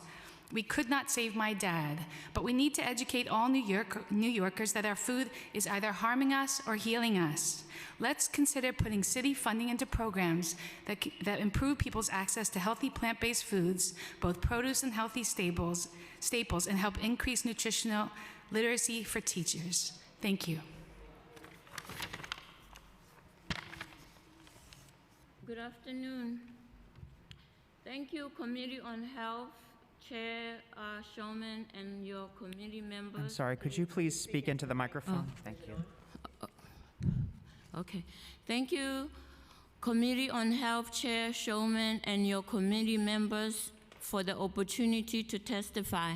My name is Gilewilan Kariani. I'm a community board member at CB5, a food justice activist, a East New York organizer for Plant Power Metro New York, and a street vendor. I am here to testify as a Black woman with many intersections because of the impact of diabetes. It is personal. Many of my family members are suffering from diabetes and other diet-related diseases. I understand there is data and resources which explain why diabetes is a health challenge. However, there's no equity in providing preventative education that works best for Black people who say, I have sugar. They don't understand the relationship between food and medicines that their doctors are prescribing. They cannot afford to travel out of their zip codes to buy healthy food that is culturally appropriate. There is lack of information on which show the importance of using green spaces for physical activities as an option for fighting diabetes. I hope the Committee on Health members will think about the needs of people of color who have many intersections and listen to their needs instead of only using data. They need holistic interventions, improved relationships with the medical system, and community-based interventions. I trust the member of the Committee on Health will support the bills we are discussing today, and remember, we are all affected. Please fund organizations that are doing the work to improve our health outcomes, green spaces, sanitation, and environment to improve our quality of life like other zip codes. Thank you for allowing me to testify. Thank you both very much. Thank you. Thank you to this panel. At this time, if there is anyone left in the room who would like to testify but has not done so, make yourself known. Seeing nobody, we will move on to our Zoom panels. Our first virtual panel will be Kendra Oak Hardy, Loretta Fleming, Colette Barrow, and Chris Norwood. And please wait for the Sergeant-at-Arms to call your starting time before you begin. First, we have Kendra Oak Hardy. You may begin. Okay. Hi, okay, I'm trying to put my camera on. Okay. Hi, good afternoon. It was gonna be good morning. Good afternoon, City Council. My name is Kendra O'Kay Hardy, CEO of Crossover TV Live with Kendra, servicing my community for over 20 years. I am also a certified DSMP educator and social media coordinator for Health People.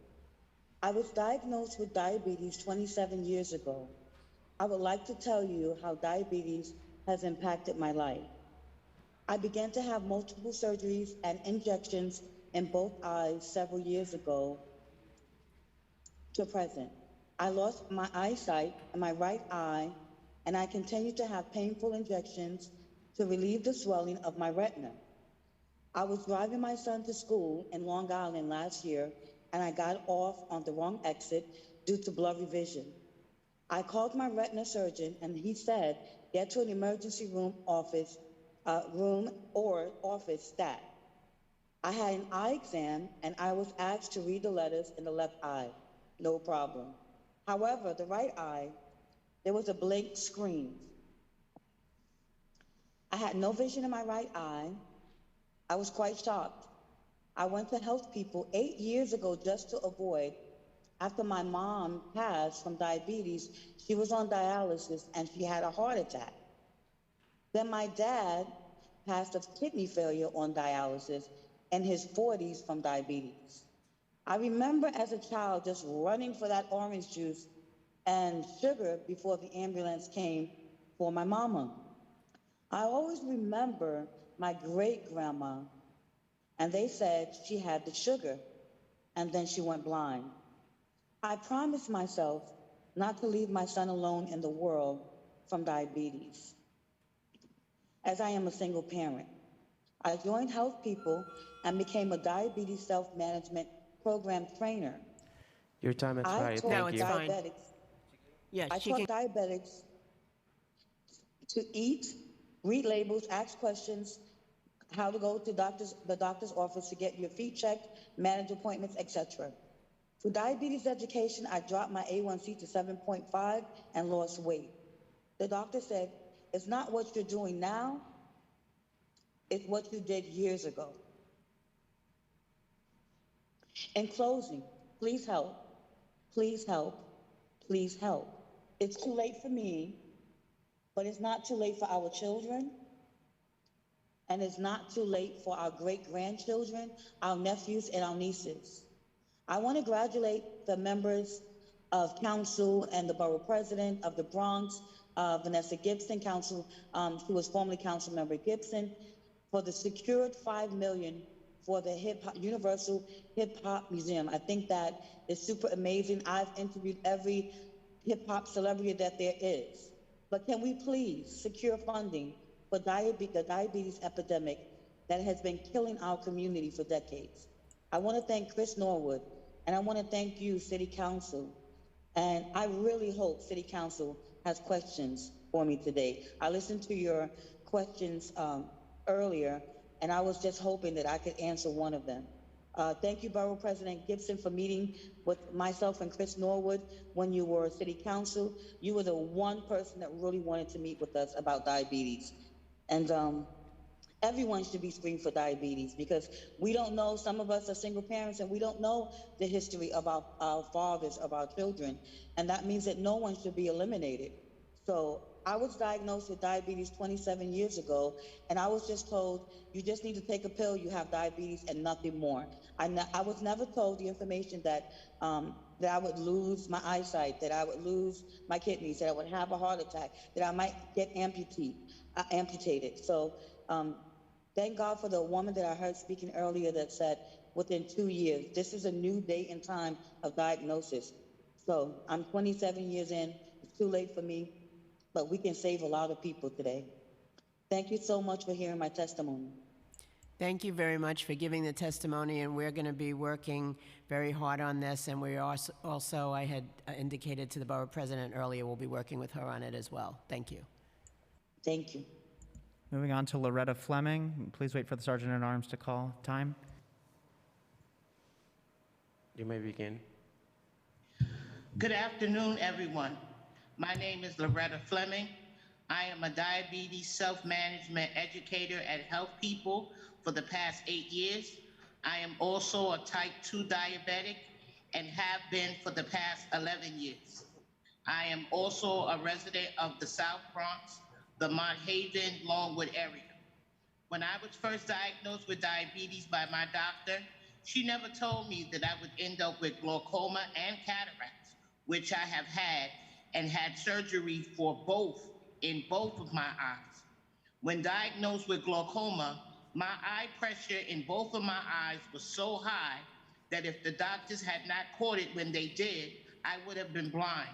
When they did the glaucoma surgery, they put a tube in each of my eyes to keep the eye pressure regulated.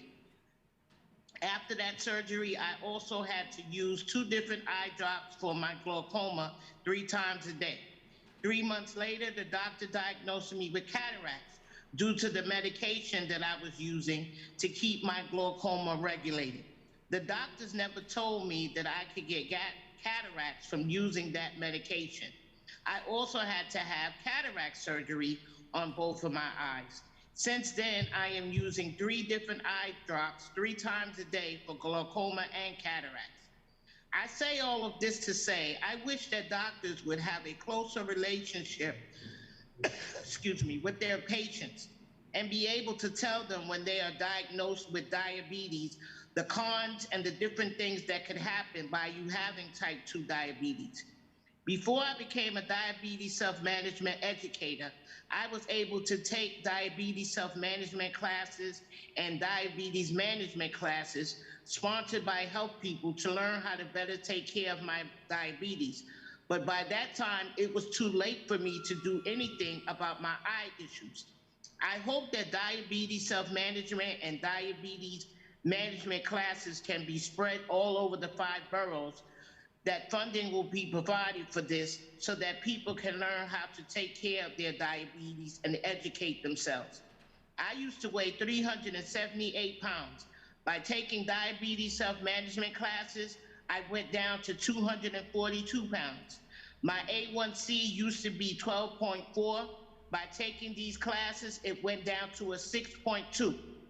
Education is the key. Many diabetics don't know what an endocrinologist is, which is a doctor that specializes in diabetes. Many people don't know that as a diabetic, it is important to take care of your feet. So as I said before, education is truly the key, and council people, please help us bring diabetes education and funding to all the boroughs of the city. Thank you. Thank you very much for your testimony, and we're planning to do that. Next will be Colette Barrow. Please wait for the Sergeant at Arms before you begin. You may begin. Hi, my name is Colette Boston, and let me put my face there so there's a face. Hi, my name is Colette Boston, and I am a diabetes peer educator. And I have been involved in a diabetes struggle for many years now, for at least 4 years now. And I want to tell you that it's kind of really sad that we have protected classes of diseases. HIV is protected, they're treated in a certain way. Cancer is protected, but diabetes patients are just left to hang out to dry. And they're not getting the proper education that they need to know what to do. When as a peer educator, I have seen tremendous growth with my clients and also my constituents. For instance, Miss Mavis, she could hardly walk when she first came into the program, but at the end of that 6-week program, she was walking down the hallway so very well. What I also love about the program is that the education is needed. So many people don't understand what they need to do. And because of that, they don't know how to do it. And so What I would like to say is thank you to the council, to the mayor's office, and anyone else who is involved in this, that you continue to fund, or if you have, actually you're not funding, that you actually give us funds for diabetes education. It is needed, and it is needed now, and with the number of cases of diabetes doubling, it is imperative that we have it. Thank you so very much for allowing me to speak. Understand that as a peer educator, I see many things, and I have to try with my best knowledge to do the best that I can. Please, you guys, do the best that you can and fund diabetes. Thank you. Thank you for sharing your experience with us. We're moving on to Chris Norwood. Please wait for the Sergeant at Arms before you begin. You may begin. Thank you very much for today's hearings. I'm Chris Norwood, Executive Director of Health People, an entirely peer educator-driven organization, as you might tell. What we have in New York is that we have 1 million people with diabetes, and half of them will lose their vision or go blind. We have a diabetes amputation rate that is rising at double the rate of the nation.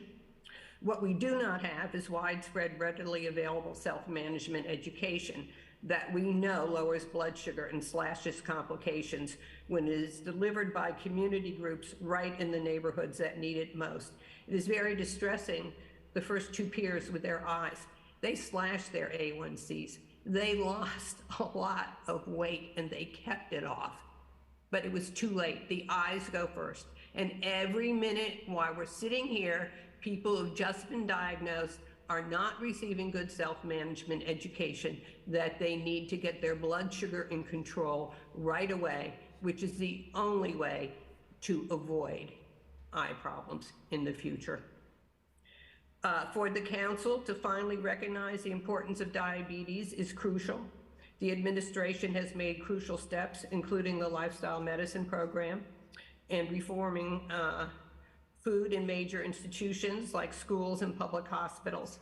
But we have begged and begged the council for years.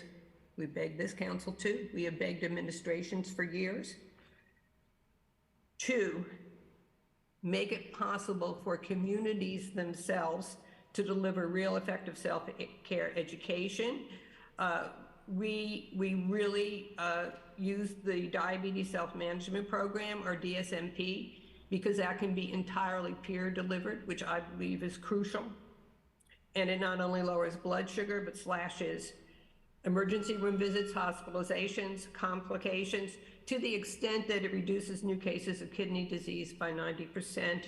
No kidney disease, no dialysis, of course. I deeply, deeply hope today's hearings will end this refusal to enable communities themselves to fight diabetes themselves, to become the educators, which is what enables people, after watching this for so many years and nothing happening, what would they think? But it enables them to start to believe in their own real power to achieve better health. Sorry. Community groups, including Health People and the Black Leadership Commission on Health, also have been working with the health department for months on the city's first diabetes working group, and I'm sure that report will provide a foundation for the council's own work. I can tell you, though, that whether it's community groups or clinicians alike, over and over and over, it is the same cry: give us peer educators. Finally, sugar. I want to thank these advocates, and of course we support the Sweet Truth bill, but there is a major action which has not been mentioned. 10% of New York City SNAP, so-called nutrition funds, billions, go to support the purchases of soda and sugary drinks. The city itself, but hopefully with the state, can ask for a federal waiver to remove sugary drinks from its SNAP purchases, and it must do so. We must all stand together to that. For so long as we are paying outright billions to make our children sick, everything else is empty. Thank you very much again, and thank you, peer educators. Thank you very much. Thank you. We'll be moving on to our next virtual panel. Philip K.H. Chong, Meta Ghosh, Jason Chanchado, Alex Stein, and Matthew Greller. We'll start with Philip K.H. Chong. Please wait for the Sergeant at Arms before you begin. You may begin. Thank you. My name is Philip Chong, President and CEO at Quincy Asian Resources. We are a not-for-profit immigrant social service organization that supports Asians and immigrants for their personal and professional growth. I want to thank Speaker Adrian Adams and Health Chair Lynn Schulman and other council members for your time today to hear my testimony on the efforts of our agency and our community partners to address the growing diabetes epidemics and how we are tackling this issue head-on by promoting healthy eating and expanding access to fresh produce for immigrants communities. In 2022, Quincy Asian Resources and Montefiore Hospital launched a new pilot program called Pathway to Healthy Adulthood, PHA. This is a joint effort to educate and empower youth and their family members in the Bronx public school system to become stewards of their health while also fostering a healthier school and community environment. The goal of the program is to develop a multi-pronged approach to support childhood development by utilizing healthy lifestyle-focused activities like universal health education, increasing healthcare access, availability of healthy food and produce, and engaging children and their families in physical health-related education and activity. Since the first pilot of the program in May 2022 at the Shakespeare School of PS 199 in the South Bronx, we have given over 60,000 pounds of fresh fruits and vegetables to students, families, school staff, and community members. In addition, we have recently expanded our program in partnership with Grow NYC to PS 133 in the Northeast Bronx to develop a sustainable model for families using their SNAP to purchase fresh produce with recipes in English, Spanish, and Chinese. With the alarming growth of diabetes diagnosis in our society, we all have to do something to stop this epidemic. And for the Asian American community, 1 in 2 Asian Americans will develop diabetes or pre-diabetes in their lifetime, one with 90 to 95% of the cases involving type 2 diabetes. Additionally, Asian Americans are 1.6 times more likely than others to have type 2 diabetes, and the prevalence of type 2 diabetes and pre-diabetes are increasing faster in the BIPOC community. In the light of the reality, our agency is starting a new initiative in partnership with Dr. Tam Nguyen with the Gordon and Betty Moore Foundation to tailor a linguistically, culturally, and socially responsive diabetes prevention program, DPP.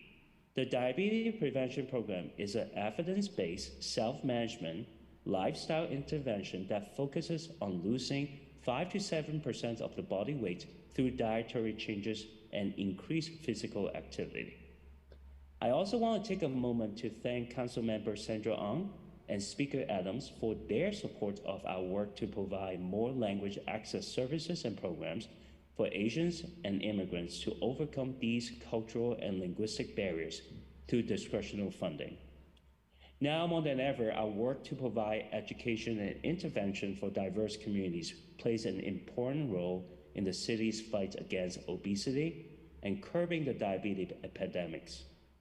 Corey is proud of our partnership with the Council, and we urge your continued support to help us develop more sustainable pathways for the immigrant population to access resources to build a healthier life and futures for our next generation. Thank you. Thank you. Meta Ghosh. You may begin.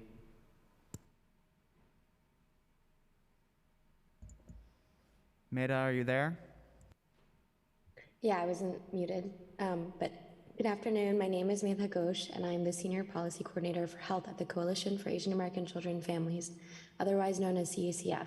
Thank you very much, Chair Schulman, for holding this hearing and providing this opportunity to testify. Founded in 1986, CACF is the nation's only Pan-Asian children families advocacy organization and leads the fight for improved and equitable policies, systems, funding, and services to support those in need. As the COVID-19 pandemic continues to rage on, adequate access to telehealth services is critical for the well-being of New Yorkers. This includes the central need for quality remote interpretation and translation for a limited English proficient, or LEP, community. Language barriers can prevent folks from accessing vital services like healthcare. Despite there being 76 language access policies targeting healthcare settings in New York, we have found that many LEP patients still report facing difficulties like being unable to find an interpreter that speaks their dialect or being unable to fill out paperwork because a translated version in their language does not exist. A lack of linguistically accessible services in healthcare settings can have grave consequences. Over half of adverse events that occur to LEP patients in U.S. hospitals were likely the result of communication errors, and nearly half of these events involve some form of physical harm. In response to this, CACF's campaign, Lost in Translation, aims to ensure that New Yorkers have equitable access to linguistically and culturally responsive healthcare services. Over the past 2 years, CACF conducted qualitative and quantitative research to identify the key barriers that LEP New Yorkers face in healthcare settings and identify corresponding recommendations. Our research has found that many LEP patients encounter difficulties utilizing technology to access telemedicine services and remote interpretation. In addition, when attempting to use telehealth services, LEP patients experience long wait times to connect to remote interpreters who tend to not have medical language training. As language access and telehealth services are critical issues faced by many New Yorkers, CACF is in support of Councilmember Hudson's Intro Bill 675 that would require the Department of Health and Mental Hygiene to create a telemedicine access plan to improve the availability and accessibility of portable monitoring devices and telehealth devices for populations that could be better served by telemedicine services. We hope that language accessibility is prioritized in telemedicine accessibility through an increasing availability of remote interpreters and ensuring that clear instructions to utilize technology in patients' preferred language are provided for appointments. Overall, we see a need for more intentional collaboration between the city and community-based organizations to better identify language access gaps in our communities, define and implement solutions that will have a direct positive impact on the well-being of our communities. Thank you very much for our time. Thank you very much. Jason Chanchado. You may begin.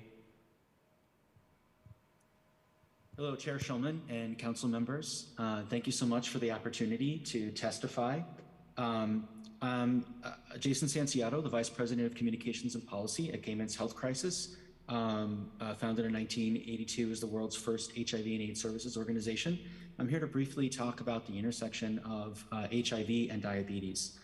People with HIV are more likely to have type 2 diabetes than people without HIV. And this is because they are living longer and also have unique risk factors. In fact, a study published in 2010 found that diabetes prevalence was 3.8% higher in adults living with HIV in the US compared to that of the general population. And this was a nationwide study. And so we need to know these numbers for New Yorkers living with HIV.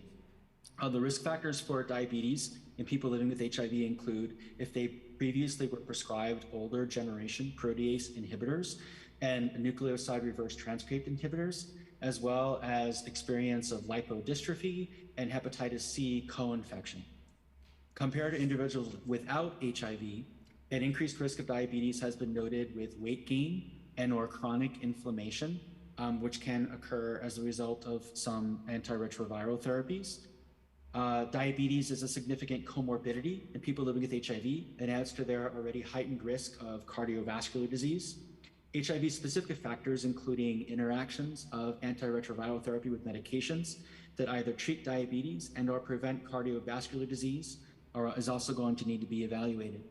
So as New York City develops its plan to comprehensively address diabetes, GMHC respectfully urges the council to, one, ensure that information is collected about the prevalence of diabetes among New Yorkers living with HIV, and ensure that diabetes education and screening is a funded component of care for the many community-based service providers on the front lines of caring for New Yorkers at high risk who are also living with HIV.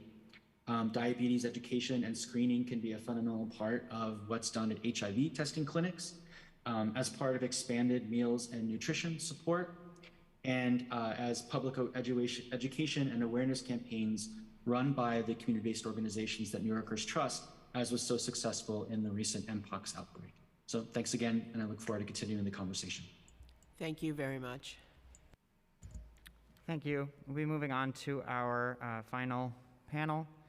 I'm sorry. No, we're moving on to Alex Stein, please. Alex. You may begin. Hey guys, so we're here today talking about diabetes awareness, and listen, as an owner of a minority restaurant group that has a majority of pizzerias, the sodas are one of our biggest price margins. And we're gonna act like diabetes is the problem, but let's be honest, why is insulin $200 in Manhattan and $3 in Mexico? See, we have a problem with our socialized healthcare. Okay. The fact is if you guys actually cared about diabetics, we would go to a socialized system like AOC wants. And honestly, I gotta use this platform to apologize to Alexandria Ocasio-Cortez, the Congresswoman. I accidentally called her a big booty Latina, and I was right in saying that, but I did it at an inappropriate time. And I want to, make sure the council can get that message to Sandy that I do apologize, and I didn't mean that personally, and I'm sorry I did that in front of her, cuckolded a fiance Riley, but at the same time, it was a true statement, so I'm not a liar. But we need less big booty Latinas, and we need to really get dialed in with the pharmaceutical industrial complex. They'll give us 10 free vaccines, but your insulin is gonna cost $200, $300, $400, depending on how much you need it, how many family members actually are inflicted with diabetes. So listen, we have a serious problem here in America. We have a healthcare system that does not care about actually helping people. It is more interested in keeping people sick. So y'all trying to get mad at me because I got a pizzeria. I'm Primetime 99. I'm the prince of all pizza, and y'all are coming after me. I mean, I know I live a nice life. I know, listen, it's not gonna hurt me that much. I can't sell a few extra Coca-Colas, but at the same time, this is America, a land of the free, home of the brave, and y'all are scared of Coca-Cola. We need to take some sort of self-accountability and go after the monsters and these multinational corporations that are actually controlling things instead of coming at the small businessman like myself. Listen, I have a beautiful mail-order bride. She's great. We're in the Church of Scientology. We actually hang out with Tom Cruise and we go on all kinds of trips. But listen, it doesn't matter about my wife's boyfriend and the fact that he's now a bodybuilder and that he's able to eat at the pizzeria and get super strong. I'm saying we live in a great country. So I just want to say thank you very much. I'm sorry, AOC, and happy birthday, Lenny Dykstra. Happy birthday. Lenny Dykstra is my hero, 1986 Mets World Series champion. We wouldn't have this beautiful... Thank you. We're moving on to Matthew Greller. Please wait for the Sergeant at Arms for your time to begin. You may begin. Can you hear me?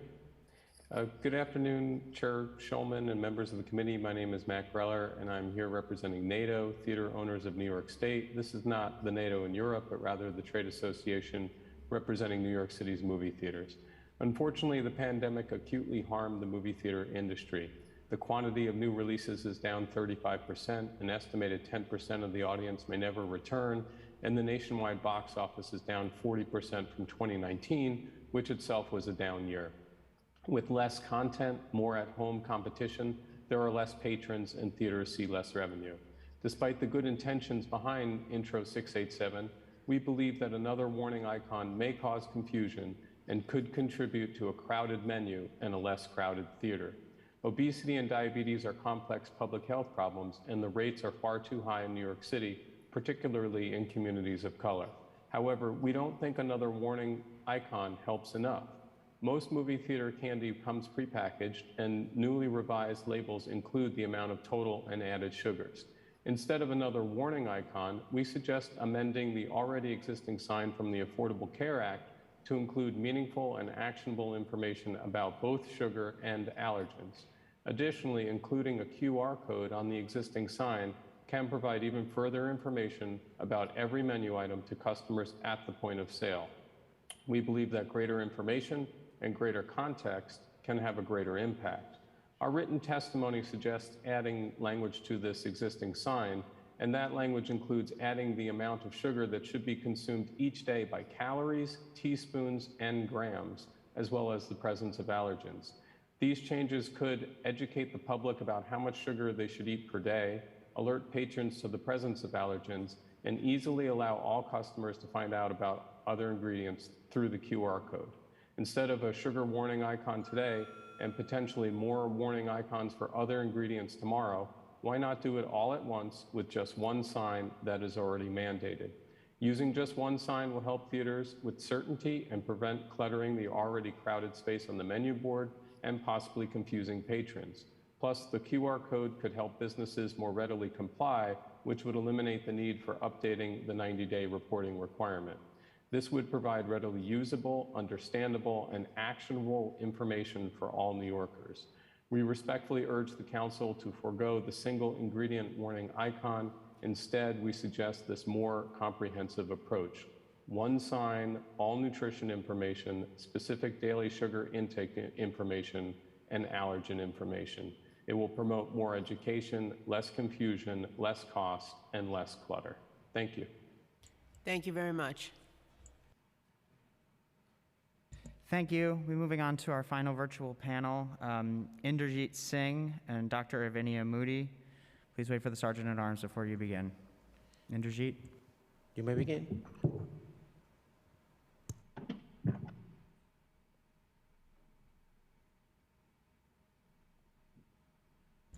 You may begin.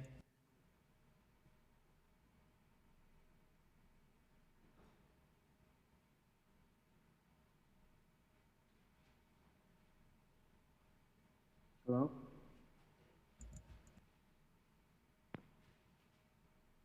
Yes, can you hear me? Yes, we can hear you.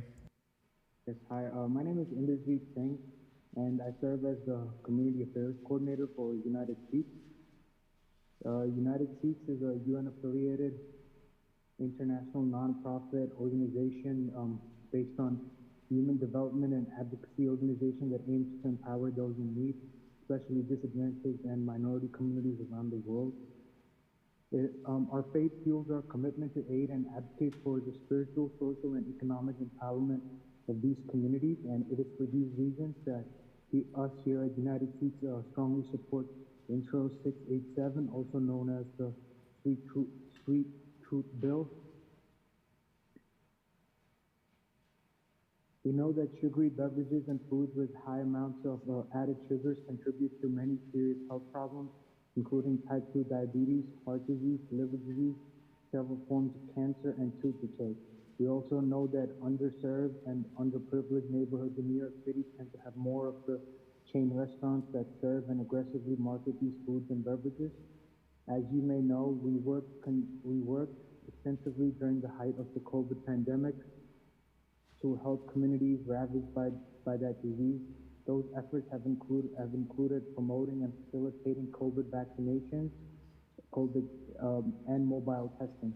As members of the Health Committee are no doubt aware, many of the biggest underlying risk factors for hospitalization and death from COVID include obesity, type 2 diabetes, heart disease, and other conditions made worse by high consumption of added sugars. Clearly, the issue of dietary added sugar is no trivial matter. So we are very encouraged that this bill has gathered so many council sponsors and look forward to its passage and implementation for the benefit of all New Yorkers. Thank you. Thank you so much. Thank you very much. Thank you. And then we're moving on to Dr. Avinia Moody. You may begin.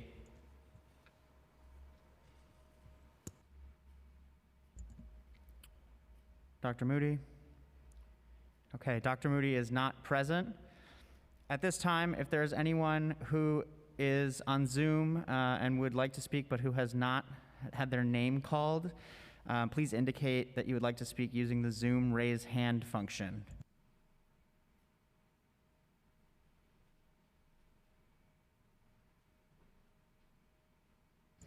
Seeing no hands, I'll turn it back to the chair for closing remarks.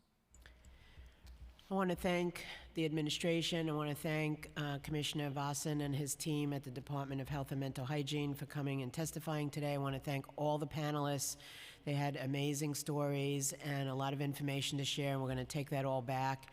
And this is just the beginning of fighting diabetes in New York, which is a really important issue, and we will move forward from here. Thank you. And with that, this hearing is now closed.